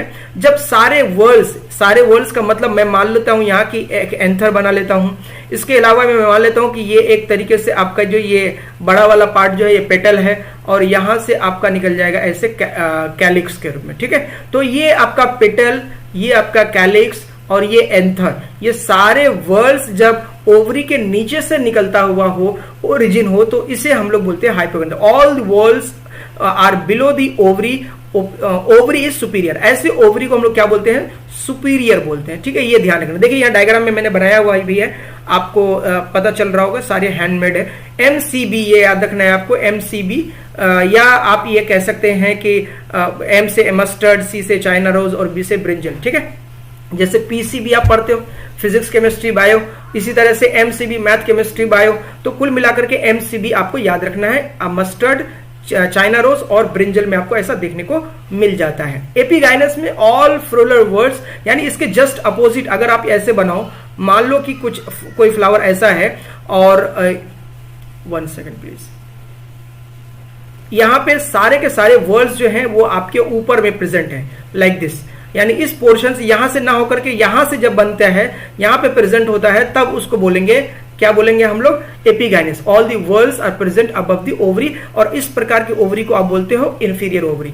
अगेन एग्जांपल गैस याद रखना है आपको, गवावा एप्पल और सनफ्लावर। पेरीगाइनस में आधा सुपीरियर आधा इन्फीरियर। अक्सर और बेशतर आपको सवाल ऐसे मिल जाते हैं कि the kind of flower which is having this half superior और हाफ इन्फीरियर ओवरी, उस फ्लावर का आप नाम बताइए, किस टाइप के फ्लावर होंगे। तो आपको याद रखना पेरीगाइनस, पेरी मतलब परिधि की ओर, यानी चारों ओर प्रेजेंट होता है, आधे जो होते हैं वो ऊपर की ओर और आधे नीचे की ओर। जैसे अगर आप देखोगे यहाँ पे तो आपको याद रखना PRP यानी प्लम, रोज एंड पीच में मिल जाएगा। यहाँ देखिए ये आपका एंथर है, ये आपका जो है पेटल है और ये कैलिक्स है। तो यहाँ ओवरी के जस्ट बीचों बीच से स्टार्ट हो रहा है, तो कुल मिला के इसको हम लोग पेरीगाइनस बोलेंगे। ये सारी चीजें लिखी हुई है। Gynoecium is situated in the centre and the other parts of the flower are located on the rim of thalamus almost at the same level, half superior और हाफ इन्फीरियर ओवरी कहते हैं। अगर आपको वीडियो पसंद आ रहा हो तो like जरूर कीजिएगा और सब्सक्राइब करना भूलिएगा नहीं, क्योंकि इस तरह की शॉर्ट वीडियोस आपके लिए यानी वन शॉट जो है मैं आपके लिए लगातार लाता रहूंगा। चलिए अब बात करते हैं टाइप्स ऑफ फ्लावर के बाद एक दूसरा टर्म आता है बहुत ही इंपॉर्टेंट, और वो है आपका एस्टिवेशन का। ठीक है, एस्टिवेशन के बारे में अगर हम लोग बात करेंगे तो जैसे फाइलोटॉक्सी में आपने पढ़ा था कि अरेंजमेंट ऑफ लीव्स के बारे में, यहां पे हम लोग बात करते हैं जो सेपल्स और पेटल्स होते हैं। Arrangement of sepals and petals is collectively called as aestivation, यानी सेपल्स और जो पेटल्स हैं वो कैसे पाए जाते हैं उसके हिसाब से आप इसको नाम देते हैं। बेसिकली 4 प्रकार के इससे सवाल बहुत पूछे जाते हैं, इसलिए आपको इसको ध्यान में रखना है। सबसे पहले अगर हम बात करेंगे वेलवेट एस्टिवेशन में, वेलवेट एस्टिवेशन में क्या होता है कि जो मार्जिन होते हैं इसके ओवरलैप नहीं करते। फॉर एग्जाम्पल मैं एक इमेजिनरी ये बना रहा हूं, डायग्राम बना रहा हूं इस तरह से। देखिए तो ये एक दूसरे को छूता हुआ प्रतीत होता है, परंतु ये दूसरे को टच नहीं करता। यहाँ पे देखिए ये एनसीईआरटी का डायग्राम है, इसलिए मैंने इसी को पिक आउट किया है। देखिए यहाँ सारे के सारे जो मार्जिन्स हैं वो एक दूसरे को ओवरलैप नहीं कर रहा है। इसी का आप देखिए पेटल्स को, तो ये पेटल्स भी आपके बिल्कुल सेग्रीगेटेड फॉर्म में, आपको ये जगह स्पेशली जो है वो दिखेगी, मतलब they are not touching to each other. इसी तरह से ट्विस्टेड की बात करेंगे तो ट्विस्टेड जो है एक ओवरलैप कर जाता है दूसरे पर, यानी one margin overlap the next one. देखिए ये वाला पोर्शन अगर आप देखोगे तो ये वाला इस पे ओवरलैप कर रहा है, फिर ये वाला दूसरे इस पे ओवरलैप कर रहा है, तो कुल मिलाकर के एक मार्जिन दूसरे पे ओवरलैप करता हुआ मिल जाता है। कैलोट्रोपिस जो है ये एग्जांपल है आपका वेलवेट एस्टिवेशन में, याद रखना है कैलोट्रोपिस। ट्विस्टेड क्योंकि सवाल डायरेक्टली पूछे जाते हैं इसी तरह से। ट्विस्टेड में आपको याद रखना है CLC यानी कॉलेज लिविंग सर्टिफिकेट, आप जानते हैं। चाइना रोज, लेडी फिंगर और कॉटन जो है ये आपको याद रखना है। देख लीजिए वो एक दूसरे को ओवरलैप करेगा। अब इम्ब्रिकेट में भी ओवरलैप करता है, परंतु कोई उसका एक पर्टिकुलर डायरेक्शन नहीं होता है। If margins overlap one another but no not in any particular direction. देख लीजिए ये यहां पे देखेंगे तो एक ही ओवरलैप करता है, यहां पे देखिए दोनों एक दूसरे पे घुस गए अंदर की ओर, फिर कोई डायरेक्शन में नहीं है, कोई कभी कर देता है कोई कभी कर देता है। तो कुल मिलाकर के ऐसा जो पैटर्न आपको मिलता है वो गुलमोहर और कैशिया में मिलता है। तो गुलमोहर एंड कैशिया में आपको एम्ब्रिकेट जो है ये आपको एस्टिवेशन देखने को मिलता है। Velvet, twisted, imbricate. अब वेक्सिलरी की बात करते हैं। वेक्सिलरी में बेसिकली हम लोग 5 पेटल्स की बात करते हैं।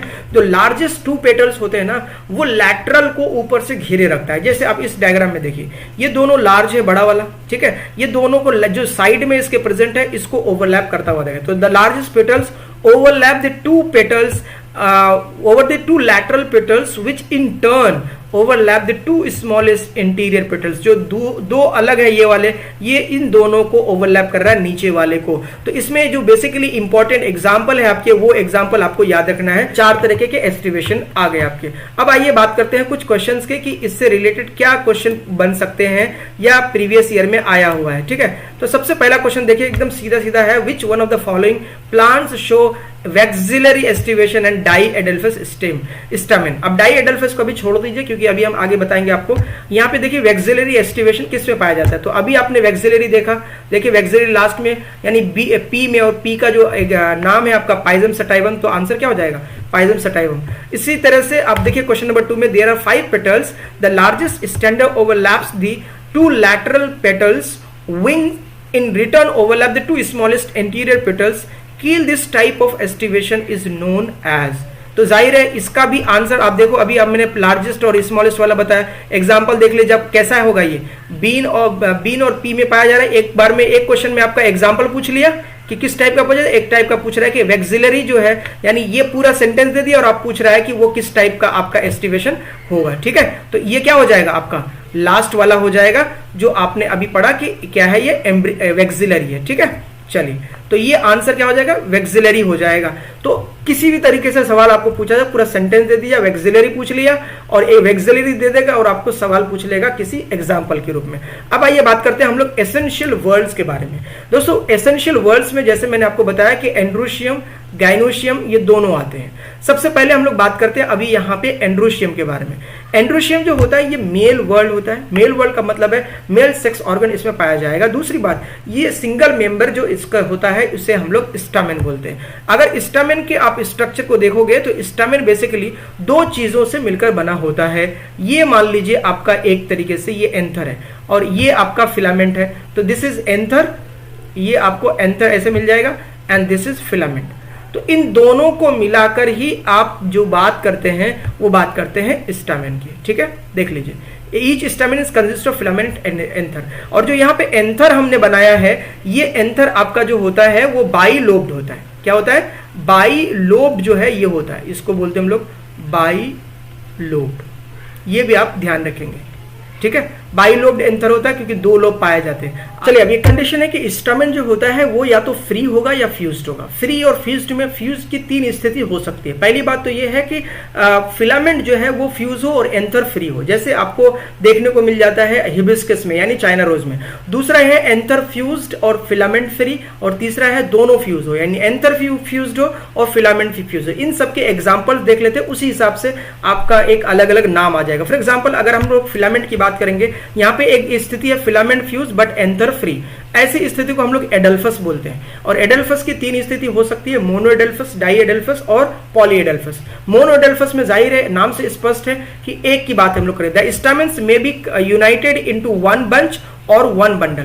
यानी फिलामेंट जब हम लोग स्टामेन्स की बात करते हैं तो वो या तो एक में या दो में या तीन में या चार में फ्यूज हो सकता है। तो यहाँ पे देखिए आप चाइना रोज में यहाँ देख रहे हैं ये वाला पोर्शन, ये मैं रेड से ले रहा हूँ, अब इसको ब्लैक कर लेता हूँ आपको ताकि दिख जाएगा। ये वाला पोर्शन अब देखिए, ये पोर्शन देखोगे तो ये क्या है आपका, ये एक तरीके से फिलामेंट है। तो यहाँ पे आप देख रहे हैं कि जो स्टामेन्स है वो फ्यूज्ड है और कैसा है, एक बंच में एक ही बना हुआ है। जबकि एंथर जो है ये देखिए फ्री है, जो येलो कलर का आपको दिख रहा है, दीज आर दी एंथर। ठीक है, और तो ये एग्जांपल आपको कहाँ मिलेगा, चाइना रोज में आपको ये एग्जांपल देखने को मिल जाएगा। अब बात करते हैं हम लोग डाई एडल्फस में। डाई एडल्फस में सिंपली ये बात है कि स्टामेन्स जो है वो दो के ग्रुप में सेग्रीगेट हो जाएगा। ये stamens may be united into two bundles. देख लीजिए, एक तो ये है और ये है, ये एंथर है, दीज आर दी एंथर्स। ठीक है, अभी मैंने आपको बताया बाइलोब्ड एंथर होते हैं। ये एग्जांपल आपका पी, एक एग्जांपल याद रखिए काफी है। पॉलीएडल्फस की बात करोगे तो पॉलीएडल्फस में क्या होता है कि stamens may be united into more than two bundles. यानी इस तरह से आप देखोगे एक बंडल, दो बंडल, तीन बंडल, यानी मोर देन टू बंडल्स में ये यूनाइट हो सकता है। और एंथर जो है, ये ऊपर वाला जो है आपको दिख रहा होगा, ये एंथर है।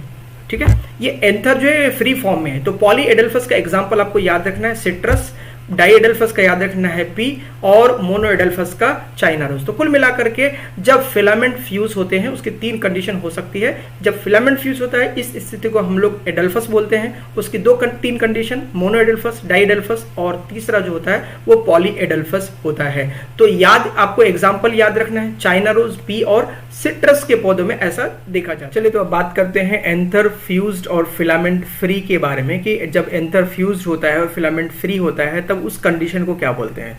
तो उस कंडीशन को बोलते हैं सिनजेनेसियस। ठीक है, सिनजेनेसियस ये एक स्पेशल कंडीशन है जहां पे आपको एंथर फ्यूज्ड मिलता है और फिलामेंट जो है वो फ्री है।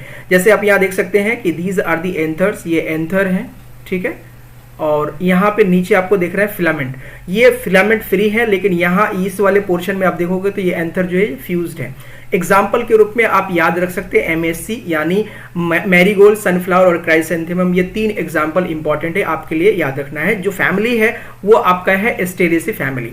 ठीक है, आगे बात करते हैं एंथर और फिलामेंट जो है जब दोनों फ्यूज होता है तो ऐसे कंडीशन को हम लोग बोलते हैं सिनेंड्रस। ठीक है, सिनेंड्रस कंडीशन बोलते हैं। यहाँ पे आप देख सकते हो कि जो फ्यूज्ड है एंथर है और यहाँ जो एंथर भी फ्यूज्ड है और फिलामेंट भी फ्यूज है। ऐसे केस में हम बात करेंगे, जो एग्जाम्पल है हमारा PMW के साथ याद रख सकते हैं, जैसे हम BMW बोलते हैं वैसे हम लोग PMW भी याद रख सकते हैं, यानी पंपकिन मेलन्स और वाटर मेलन्स कुकम्बर वगैरह याद रख सकते हैं। ठीक है, तो ये दो कंडीशन थी एंथर के बारे में हम लोग बात कर रहे थे। अब आइए नेक्स्ट कंडीशन में दो तीन इंपॉर्टेंट छोटे छोटे टर्म्स हैं, जैसे फॉर एग्जांपल आप बात करेंगे एपिपेटालिस की, तो एपिपेटालिस कंडीशन वो होती है जबकि स्टामेन्स जो है वो आपका फ्यूज होता है। ऐसे एग्जाम्पल आपको ब्रेंजल में देखने को मिल जाता है। आप देख रहे हैं यहाँ पे एपिपेटालिस कंडीशन है, जो कि आपका स्टामेन्स जो होते हैं, स्टामेन्स वो पेटल्स के साथ, दीज आर दी पेटल्स, ये पेटल्स है, ठीक है, ये पेटल है, तो ये पेटल्स में आपको ऐसी कंडीशन देखने को मिलती है जब स्टामेन्स और पेटल फ्यूज हो जाते हैं, ऐसे में एपिपेटालिस कंडीशन बोलते हैं। इसी के तरह ही एक और कंडीशन है, जैसे एपिफाइलस कंडीशन बोलते हैं, या कुछ लोग एपिफिलस पढ़ते हैं। इसमें क्या होता है कि जब स्टामेन्स जो है वो अटैच होता है किसके साथ, पेरियंथ के साथ, जैसे एग्जाम्पल में आपको लिली देखने को मिल जाता है। यहाँ पे देख रहे हैं आप, दीज आर दी पेरियंथ, यानी यहाँ देखेंगे आप ये स्टामेन है। तो कुल मिलाकर के जब स्टामेन जो है वो पेरियंथ के साथ अटैच होता है तो ऐसे कंडीशन को हम लोग बोलते हैं एपिफाइलस कंडीशन। ठीक है, चलिए अब बात करते हैं जो important, one of the most important word जिसके बारे में हम बात करें वो है गाइनोशियम। आपको पता है कि गाइनोशियम और स्टामेन जो अभी आपने पढ़ा है ये दोनों एसेंशियल वर्ड्स में आते हैं, इनर मोस्ट है, और ये बना होता है बेसिकली स्टिग्मा और स्टाइल और ओवरी के साथ, ये आप जानते हो। अब यहाँ पे इंपॉर्टेंट क्या याद रखना है वो है कार्पल के बारे में। अगर एक कार्पल है उसको मोनोकार्पली बोलेंगे, दो कार्पल है बाईकार्पली, और अगर मल्टीपल है तो उसे मल्टी कार्पल या मेनी कार्पल्स बोलेंगे। ठीक है, मल्टी कार्पलरी को। अब कार्पल की दो स्थिति हो सकती है, एक या तो वो फ्यूज हो जाए, जब हम मल्टी कार्पल की बात करते हैं तो उसमें कार्पल्स जो होते हैं वो या तो फ्यूज अवस्था में होंगे या फ्री में होंगे। अगर फ्री हैं तो उसे हम लोग बोलते हैं apocarpous. This is the condition जहां पे आप बोलते हो ये क्या है, एपोकार्पस। एपोकार्पस कंडीशन आपको मिलता है ये। ठीक है, दिस इज द एपोकार्पस। यहां पे देख रहे हैं आप कार्पल्स, सभी कार्पल्स जो है ये फ्यूज्ड है। इसी तरीके से अगर आप यहां पे आओगे तो इस तरफ लेफ्ट साइड में आप देखोगे तो स्टिग्मा और इससे ये जो कार्पस है, ये वाला कार्पस, ये इसको बोलते हैं syncarpous. This is the condition जहां पे हम लोग बात करते हैं, ये क्या है, सिन कार्पस कंडीशन है, जहां पे कार्पल जो है वो आपका फ्री नहीं है बल्कि फ्यूज्ड है। एग्जांपल याद कर लीजिए एपोकार्पस का, लोटस और रोज याद रखना है, और यहां पे आप सिन कार्पस में याद रखना है मस्टर्ड एंड टोमेटो। ठीक है, और सेशन पसंद आए तो लाइक जरूर कीजिएगा। आगे बढ़ते हैं, और जैसे मैंने आपको स्टार्टिंग में कहा था कि हम लोग क्वेश्चन आंसर के साथ साथ एनसीईआरटी लाइन बाई लाइन करेंगे, तो अभी उसी को थोड़ा सा रीड आउट करते हैं हम लोग। गाइनोशियम के बारे में थे, gynoecium is the female reproductive part of the flower and is made up of one or more carpels. ठीक है, a carpel consists of three parts, namely stigma, style and ovary. Ovary is a large basal part on which there lies elongated tube, the style. The style connects to the ovary to the stigma. The stigma is usually at the tip of the style and is the receptive surface for pollen grains. Each ovary bears one or more ovulated ovules attached to flattened cushions like placenta. When more than one carpel is present, they may be either free, for example in lotus and rose, and are called apocarpous. जी हाँ, जब free होते हैं इसको apocarpous बोलेंगे, और जब fuse होते हैं उसको सिनकार्पस बोलेंगे। They are termed as syncarpous जब व्हेन कार्पल्स आर फ्यूज। ठीक है, एग्जाम्पल जो एनसीईआरटी में दिया वही मैंने आपको अभी प्रेजेंटेशन में दिया है, जैसे मस्टर्ड एंड टोमेटो, ये एग्जाम्पल्स तो आपको याद होने ही चाहिए। अब एक इंपॉर्टेंट बात ये आती है कि प्लेसेंटेशन क्या होता है। प्लेसेंटेशन होता है कि अरेंजमेंट ऑफ ओव्यूल्स, जब अरेंजमेंट कैसा होता है, उसकी स्थिति कैसी होती है ओव्यूल्स की, उसके बारे में बात करते हैं, तो इसी को हम लोग प्लेसेंटेशन बोलते हैं। ये प्लेसेंटेशन जो है बेसिकली 5 टाइप्स के होते हैं। मार्जिनल में देखा जाएगा तो जैसे आप मटर पी में देखते हो, एग्जांपल इधर लिखा हुआ है और यहाँ पे डायग्राम में आप देख सकते हो कि मार्जिन पे इसका बिल्कुल अवेलेबल है, ये मार्जिन है। ठीक है, मार्जिन पे जब अवेलेबल होता है उसको मार्जिनल बोलते हैं, और एक्साइल बोलते हैं। एक्साइल जैसे कि चाइना रोज, टोमेटो और लेमन में दिख जाएगा। देखिए यहाँ पे एक्साइल, ये वाला प्रेजेंट यहाँ जो प्लेसेंटेशन को बोलते हैं, यानी जो प्लेसेंटा है वो एक्सिस की तरफ है, एक्साइल प्लेसेंटेशन यहाँ बोलते हैं। अब पेराइटल क्या है, जैसे पेराइटल आपको मस्टर्ड एंड आर्जीमोन में मिल जाता है। देखिए पेराइटी और दीज आर दी पेराइटल, जो परिधि की ओर होता है एक्चुअली में, इसी को पेराइटल बोलते हैं। ठीक है, और इसी तरीके से बेसल पार्ट में अगर अरेंज हो, जैसे मस्टर्ड एंड सल्फनार में देखने को मिलता है, और इसी तरह से फ्री सेंटर यानी सेंटर में आपका इस तरह से अवेलेबल हो क्या प्लेसेंटा के बारे में, तो उसे हम लोग फ्री सेंट्रल बोलते हैं। जैसे एग्जांपल प्रिमरोज है, डायंथस है, तो ये सारे एग्जांपल्स आपके एनसीईआरटी के हैं, इसलिए आपको ये सारे याद रखने चाहिए। ठीक है, चलिए अब बात करते हैं फ्रूट्स के बारे में। फ्रूट जो होता है आपका कि बेसिकली मैच्योर ओवरी जो होता है या जब मैच्योरेशन हो जाता है तो वो बेसिकली सीड में फ्रूट में कन्वर्ट हो जाता है। It is a mature ovary और विदाउट सीड। ठीक है, कैरेक्टरिस्टिक फीचर्स ऑफ एंजियोस्पर्म, जाहिर है जितने भी एंजियोस्पर्मिक प्लांट्स होते हैं ना उनका एक one of the most important characteristic feature है टू हैव फ्रूट। अब ये फ्रूट के 3 पार्ट हैं एक्चुअल में, जब आप देखोगे तो एपिकार्प, मेसोकार्प और इंडोकार्प है। यहाँ एक मैंगो का आप देख सकते हो बाहरी जो लेयर पाई जाती है इसको बोलते हैं एपिकार्प, मिडिल वाले को मेसोकार्प और ये अंदर सीड है और फिर सीड के पार्ट को ही इंडोकार्प बोलते हैं। तो इस तरह से फ्रूट के 3 अलग अलग भाग हैं। अब यहाँ एक टर्म आता है पार्थिनोकार्पिक फ्रूट या पार्थिनोजेनेसिस प्रोसेस।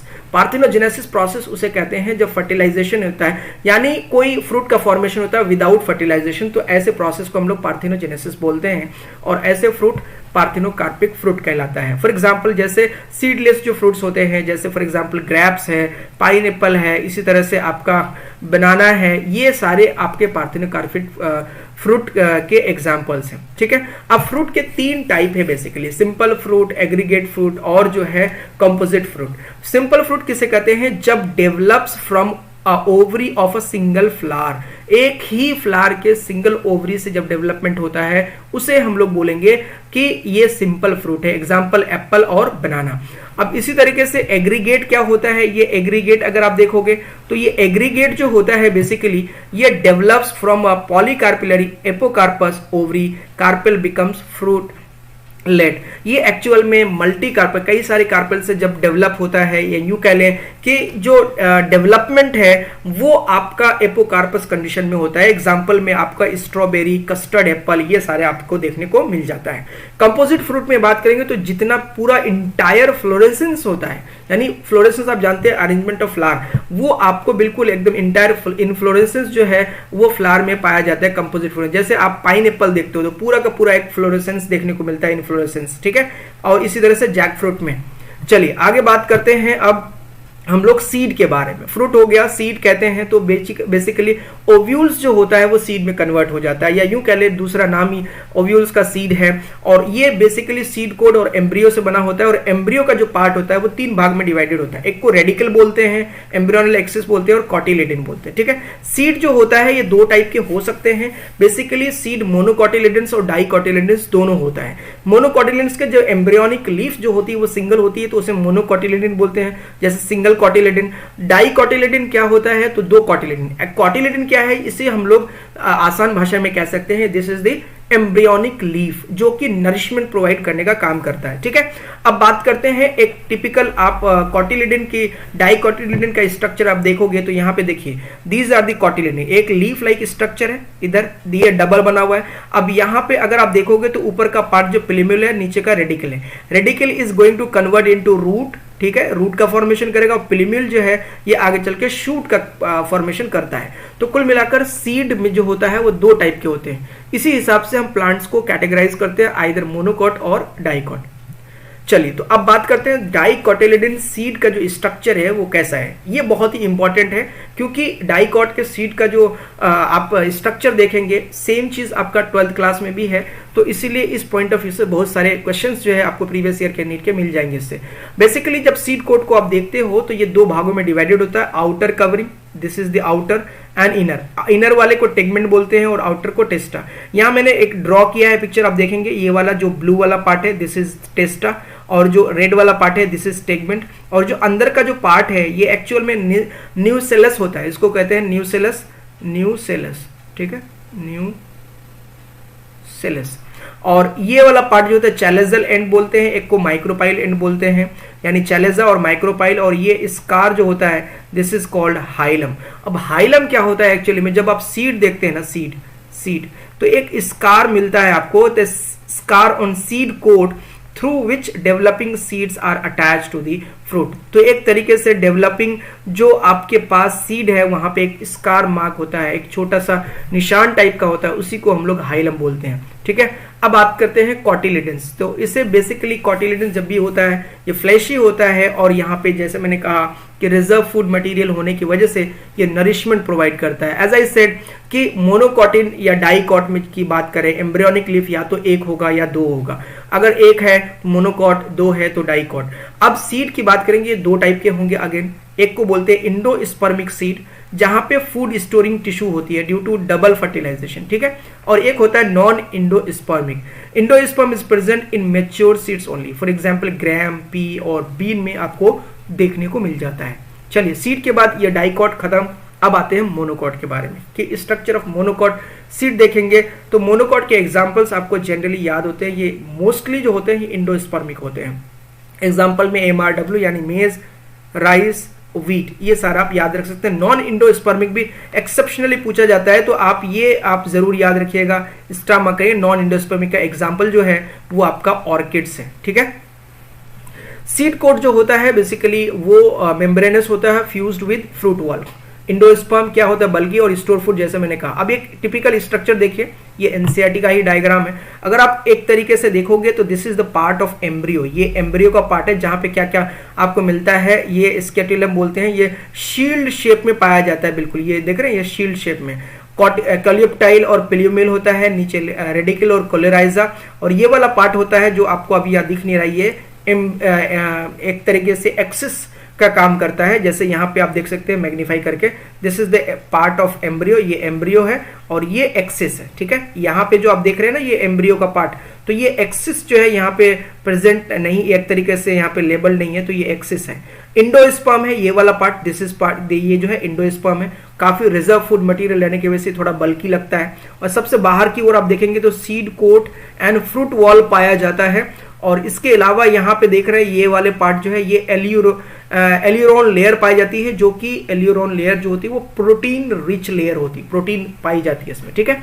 चलिए अब बात करते हैं फैमिलीज की। This is the one of the most important part of the morphology of flowering plants, क्योंकि यहाँ से क्वेश्चंस बनते हैं। और इस दफा जो है एक जो फैमिली यहाँ पे 3 मैंने लिखा है, फेबेसी, सोलेनेसी और लिलियेसी। हालांकि लिलियेसी को सिलेबस से हटा दिया गया है, लेकिन फिर भी हम लोग एक बार बात कर लेंगे, गो थ्रू कर लेंगे। और यहाँ पे फैमिलीज को याद रखने का तरीका आपको मैं एक शॉर्ट ट्रिक के साथ बताऊंगा, तो बने रहिए। और ज्यादा इंपॉर्टेंट ये है कि आपको एग्जाम्पल्स कैसे आसानी से याद करना है शॉर्ट ट्रिक के हिसाब से। शुरुआत करते हैं पहले जो ऑर्डर क्या है, फ्लोरल फॉर्मूला में जो चीजें आती है इंपॉर्टेंटली वो क्या क्या है। पहले सिमेट्री की बात करते हैं। सिमेट्री की बात करते हैं एक्टिनोमॉर्फिक, एक्टिनोमॉर्फिक और जाइगोमॉर्फिक। परसेंटेज का साइन जो होता है वो जाइगोमॉर्फिक होता है। एक्टिनोमॉर्फिक का मतलब होता है जब आप किसी भी प्लेन से कोई यानी जो फ्लावर है या जो भी, जब भी आप फ्लावर की बात करते हैं तो किसी भी प्लेन से काटें तो मिरर इमेज बन जाती है, यानी मल्टीपल प्लेन में आप उसको काट सकते हैं। जाइगोमॉर्फिक में का मतलब है सिर्फ और सिर्फ 2 आप उसके मिरर इमेज बनेगी, या यूं कह लें कि एक ही प्लेन में आप उसको काट सकते हैं, ठीक है। चलिए, सेक्सुअलिटी में बाइसेक्सुअल यानी मेल और फीमेल फ्लावर को इस तरह से दर्शाते हैं। Calyx and Corolla, calyx and Corolla में इंपॉर्टेंट बात क्या है, देखिए यहाँ कैलिक्स जो है वो के से दर्शाया जाता है, और केस जो होता है बेसिकली यहाँ पे कैलिक्स का काम करता है। यहाँ पे देखिए मैंने एक एग्जांपल के तौर पे आपको 4 लिखा है, यहाँ पे 4, ठीक है, ये 4 है और 4 को मैंने ब्रैकेट के साथ इंक्लूड किया है। एक्चुअल में इसका मतलब है कि कैलिक्स 4 है और ये 4 जो है फ्री है, लेकिन जब इसको मैं अगर ऐसे ब्रैकेट के साथ कर दूंगा तो ये फ्यूज्ड है। This is the stage of fuse, है ना। जब कैलिक्स फ्यूज होते हैं तो इस तरह से लिखा जाता है, इसको बोला जाता है गैमोसिपेलिस फ्यूज्ड अवस्था में, और पॉलीसिपेलिस ये फ्री में। इसी तरह से सिमिलरली कोरोला या तो फ्यूज होगा या फ्री होगा, तो मैंने 5 लिया यहाँ पे, तो ये गैमोपिटालिस हो जाएगा और पॉलीपिटालिस कंडीशन हो जाएगी जब फ्री होते हैं, ठीक है। एंड्रोशियम को ए से लिखते हैं, गायनोशियम जी, और जी के नीचे में आप एक तरीके से ये बार बनाते हैं, नीचे लगाते हैं डंडी, तो इसको आप बोलते हैं सुपीरियर ओवरी। और अगर ऊपर बनाते हैं तो ये है इन्फीरियर ओवरी। तो सुपीरियर ओवरी ज्यादातर टाइम में आपको देखने को मिलता है। अब एक टर्म आता है पेरियंथ, क्या होता है, तो पेरियंथ जो को पी से डेजिग्नेट करते हैं when sepals and petals are not distinguish, यानी आपके पास सेपल्स है और पेटल्स है, ठीक है, या कुल मिला के आप बोल सकते हैं कि ये दोनों जब डिस्टिंग्विश नहीं होता है, डिस्टिंग्विश नहीं होता है, तब हम लोग बात करते हैं कि इस कंडीशन को हम लोग बोलते हैं पेरियंथ, ठीक है। अब आप बात करते हैं हम लोग पहले नंबर पे हमारा है फेबेसी। फेबेसी फैमिली को याद करने के लिए अभी मैं आपको एग्जांपल्स बड़ी आसानी से याद करा दूंगा शॉर्ट ट्रिक के माध्यम से। सबसे पहले समझते हैं कि इसकी कंडीशन क्या है। सिमेट्री देखेंगे तो जाइगोमॉर्फिक सिमेट्री है, और देखिए कैलिक्स है यहाँ पे। कैलिक्स अब देखेंगे तो 5 कैलिक्स आपको देखने को मिल जाता है, ठीक है। कैलिक्स मतलब सेपल्स जो होते हैं बेसिकली 5 है, लेकिन ये देखिए मैंने लिखा हुआ है ये calyx, this is the calyx, ठीक है, जो कि के से दर्शाते हैं। तो कैलिक्स देखिए सब के सब फ्यूज्ड अवस्था में 5, ठीक है, 5, इसीलिए यहाँ पे 5 है और ब्रैकेट है, इसको बोलते हैं गैमोसिपेलस। कोरोला भी कोरोला यानी पेटल्स भी 5 है, लेकिन यहाँ पे देखेंगे आप तो 1 + 2 + 2 के रेंज में है।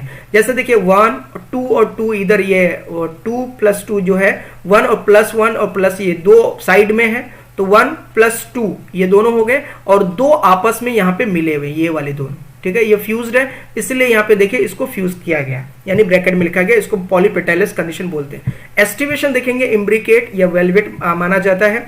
एंड्रोशियम जो है 10 होते हैं, 9 + 1 एंड्रोशियम को देखिए आप तो ये 9 ऐसे मिलेंगे आपको, और 1 जो है यहाँ पे मिलेगा, दिस इज द एंड्रोशियम, ठीक है। तो कुल मिला के ये 10 एंड्रोशियम हो गया, और इस कंडीशन को डायडेल्फस कंडीशन बोलते हैं। और गाइनोशियम जो है वो 1 है, देखिए मिडिल में ये गाइनोशियम है, दिस इज द गाइनोशियम, ठीक। तो कुल मिलाकर आप जब फ्लोरल फॉर्मूला देखते हैं तो ये कंडीशन में आप देखेंगे कैलिक्स सबसे पहले आप पता है कि परसेंटेज का साइन लगाते हैं, या एक्टिनोमॉर्फिक है तो वो लगाते हैं, तो ये जाइगोमॉर्फिक है, बाइसेक्सुअल है, ऑर्डर मैंने इससे पहले आपको बता दिया। अब K5 है, C5 है, C5 में क्या होता है कि C 1 + 2 + 2 क्यों है ये मैंने बता दिया, ये A9 है, यानी 9 + 1 10 है, और ओवरी जो है ये सुपीरियर है। तो ये फॉर्मूला है, आसान से तरीका है याद रखने का।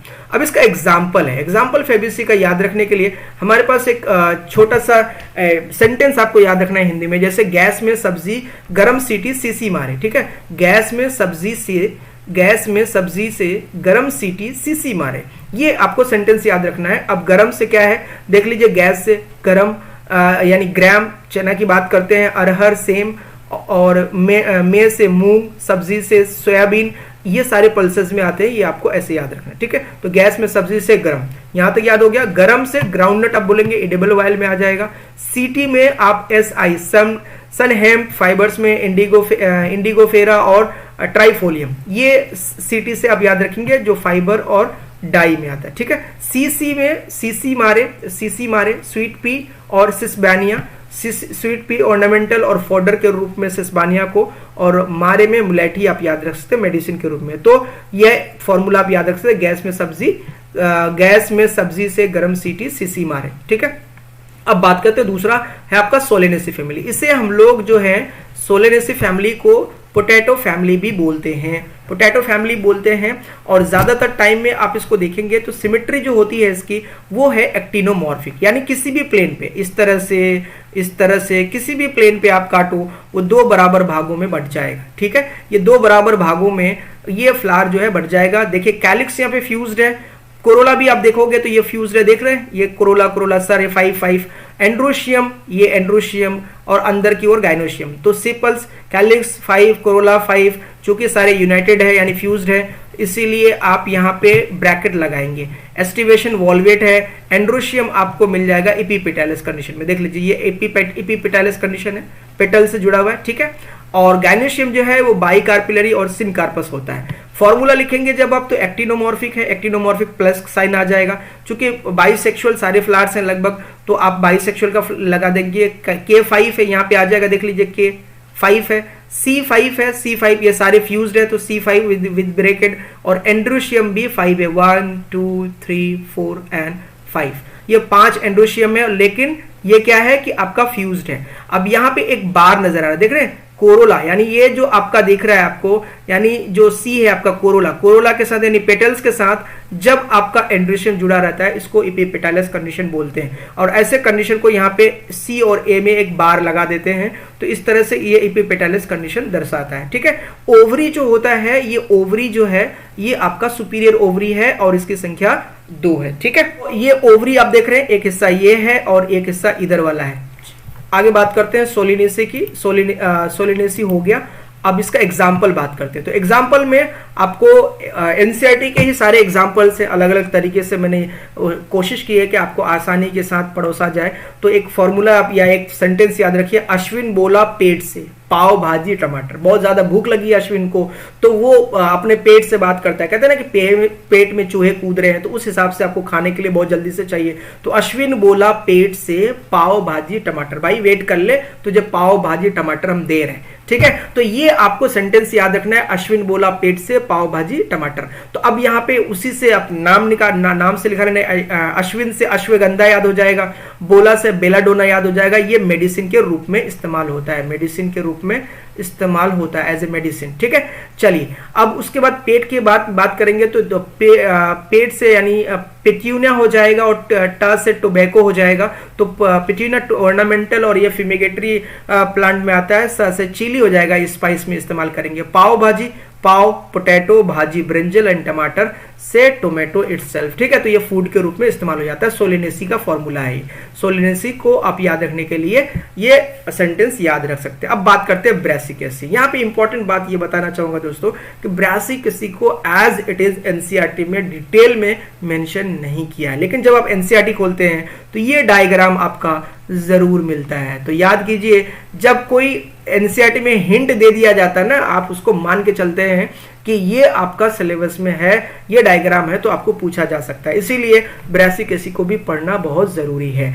इसको हम लोग मस्टर्ड फैमिली में देखते हैं, ज्यादातर टाइम में मस्टर्ड फैमिली भी बोलते हैं इसको। सिमेट्री देखेंगे, अगेन इसका एक्टिनोमॉर्फिक है, बाइसेक्सुअल फ्लावर है, कैलिक्स 4 और पॉलीसेपेलस है, कोरोला 4, पॉलीपेटालस है, एंड्रोशियम 6, आउटर 2 और 4 इनर है। अब यहाँ पे देखिए, जो एंड्रोशियम की बात करेंगे तो देखिए 6 स्टैमेंस हैं, 6 स्टैमेंस, 2 आउटर में है और 4 इनर में। 2 आउटर में, ये वाला इनर में है, ये आउटर है, एक ये आउटर में है और एक इधर आउटर में है, और ये 2 और इधर और ये 2 इधर, 4 अंदर है। तो 4 जो है ये इनर में है, क्लियर है। तो ये इस तरह से 6 टोटल स्टैमेंस हो जाते हैं और कुल मिलाकर इसीलिए हम इसको बोलते हैं कि 2 आउटर अवस्था में है और 4 जो है इनर में है। गाइनोशियम बाइकार्पिलरी, देख लीजिए गाइनोशियम, एक इधर को, ये रेड कलर से नहीं दिख रहा है, आप ब्लू ले लेते हैं, ये इधर वाला देख लीजिए, ये एक ये है और एक ये है, ठीक है। तो कुल मिलाकर जो गाइनोशियम है ये भी आपका बाइकार्पिलरी और सिनकार्पस। सिनकार्पस क्यों है? क्योंकि ये फ्यूज्ड है, ठीक है जी, फ्यूज्ड है। अब यहाँ पे अगर आप देखोगे इसका फ्लोरल फॉर्मूला, तो एक्टिनोमॉर्फिक बाइसेक्सुअल फ्लावर है, K2+2, यानी जो आपके पास कैलिक्स है वो 2 के इसमें है, देखिए 1 2 1 2 इस तरह से। 2+2 चूंकि ये फ्यूज नहीं है इसलिए हम लोग इसको ब्रैकेट के साथ नहीं लगाते हैं। कैलिक्स यानी कोरोला जो है 4 है, 1 2 3 4, लेकिन आपस में फ्यूज नहीं है इसलिए इसको भी ब्रैकेट नहीं लगाएंगे। एंड्रोशियम 6 है, 2+4, कोई भी फ्यूज नहीं है। और जो ओवरी है वो आपका 2 है लेकिन ये फ्यूज्ड है, ये जो ओवरी है ये फ्यूज्ड है, इसीलिए हम लोग यहाँ पे ब्रैकेट लगाएंगे। क्लियर है? चलिए, कोई डाउट हो तो आप कमेंट करके जरूर पूछिएगा, मैं आपका आंसर जरूर करूंगा। आगे बात करते हैं ब्रासिकेसी का एग्जाम्पल्स के बारे में। बड़ा साधारण सा एग्जाम्पल्स है सारे, cabbage, turnip, cauliflower, radish, mustard, ये सब आसान है इसलिए आप इसको याद रखेंगे। नेक्स्ट है लिलियेसी, ये हट गया है लेकिन फिर भी मैं आपको शेयर जरूर कर रहा हूँ क्योंकि फ्लो में आप याद रख लीजिए, ज्यादा अच्छा है।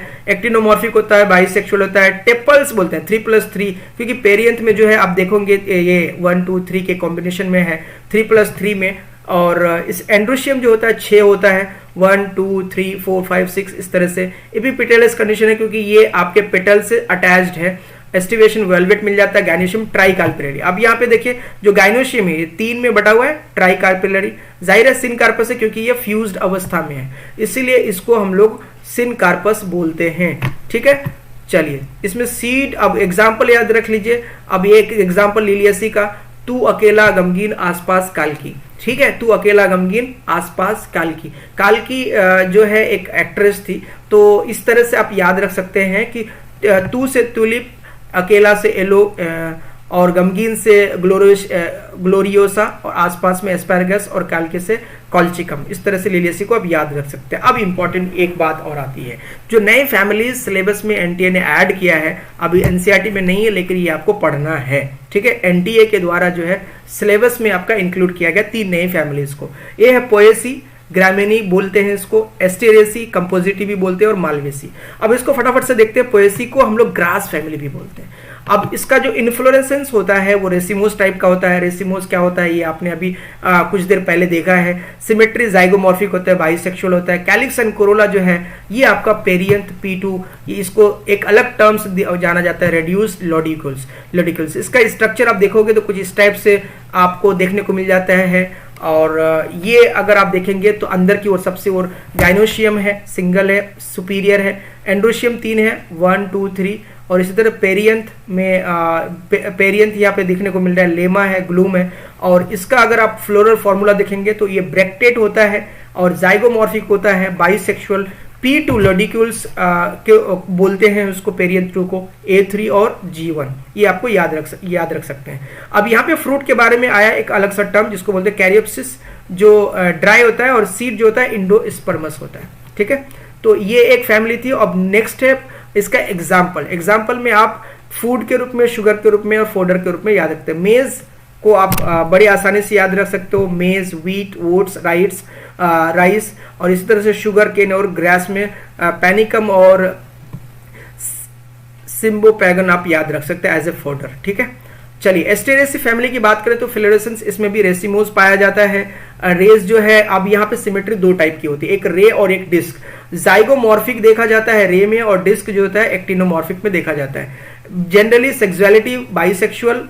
और कैलिक्स जो है पैपस से एक अलग, हेयर लाइक, क्योंकि यहाँ पे हम लोग कैलिक्स को काउंट नहीं कर सकते हैं, इसीलिए पैपस हेयर लाइक होता है। अब हेयर को काउंट तो नहीं कर सकते, उसी तरीके से कोरोला भी गैमोपेटलस होता है, एंडोशियम सिनजेनेसियस होता है, गाइनोशियम बाइकार्पेलियर इंफीरियर बेसल, और इसी तरह से नॉन इंस्पर्मस। अब यहाँ 2 अलग अलग फॉर्मूला है जो आपका रे फ्लोरेट देखने को मिलते हैं। वो इस यहाँ पे सिर्फ फीमेल फ्लावर होता है, मेल नहीं होता है। अब देख लीजिए यहाँ पे ये जो सेंटर में आपको दिख रहा है, ये सेंटर में यहाँ पे एंड्रोशियम नहीं है। ठीक है, सिर्फ गाइनोशियम है। इसीलिए यहाँ पे आपको फीमेल फ्लावर का जो है कंडीशन देखने को मिलता है, सिंबल। और के पैपस लिखा गया है, ये डॉट डॉट डॉट डॉट जो आप देख रहे हैं ये आपके एक तरीके से आप कह सकते हैं कैलिक्स है, जिसको आप काउंट नहीं कर सकते हैं, इसीलिए पैपस अवस्था में। C5 1 2 3 4 5 ये आपका C5 है। ठीक है, चूंकि सारे फ्यूज्ड है इसलिए इसको ब्रैकेट में डाला गया है। और A0 है, नहीं है। और इस तरह से G2 है, 2 भाग में डिवाइडेड है, लेकिन ये फ्यूज्ड है। ठीक है, तो ये रे फ्लोरेट को दर्शाता है। अब डिस्क फ्लोरेट में आप देखेंगे तो ब्रैक्टेट, एक्टिनोमॉर्फिक, बाइसेक्सुअल, के पैपस यहाँ पे भी आप देख लीजिए। ये जो है कैलिक्स जो है ये आप इसको काउंट नहीं कर सकते। ठीक है जी। कोरोला है, कोरोला अगेन 5 और फ्यूज्ड भी है। और C5 है, A5। एंड्रोशियम देख लीजिए, ये 1 2 3 4 5 ये भी, लेकिन ये फ्यूज्ड है इसके साथ, तो इसको एपिपेटालिस कंडीशन बन जाता है, इसलिए बार के साथ अटैच करते हैं। और G2 है अगेन, ठीक है, और ये फ्यूज्ड भी है। तो डिस्क फ्लोरेट भी आपको देखने को मिलता है। एग्जाम्पल याद रख लीजिए, इसका है MSC याद रखना। अगेन ये सबसे शुरुआत में बात आई थी, मैरीगोल्ड, सनफ्लावर और क्राइसेंथेमम। तो ये एस्टेरेसी फैमिली है। और लास्ट फैमिली आपकी है मालवेसी।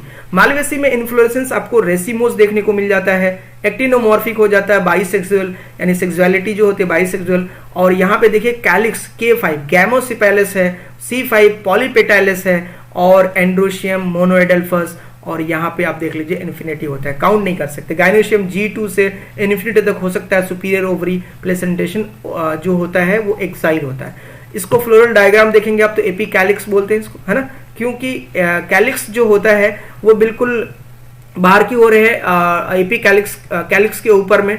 और K5 है, 1 2 3 4 5।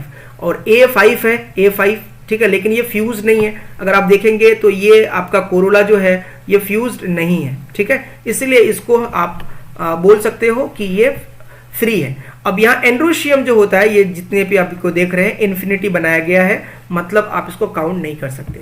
G2 से इन्फिनिटी तक हो सकता है, यानी कभी कभी 2 से लेकर इन्फिनिटी तक हो सकता है। अब फ्लोरल फॉर्मूला यहाँ पे है, ब्रैक्टेट यानी एक्टिनोमॉर्फिक, बाइसेक्सुअल, एपी यानी एपिकैलिक्स 3 to 8, K5 यानी कैलिक्स के ऊपर में एपिकैलिक्स पाया जा रहा है, इसलिए 3 to 8 पाया जाता है।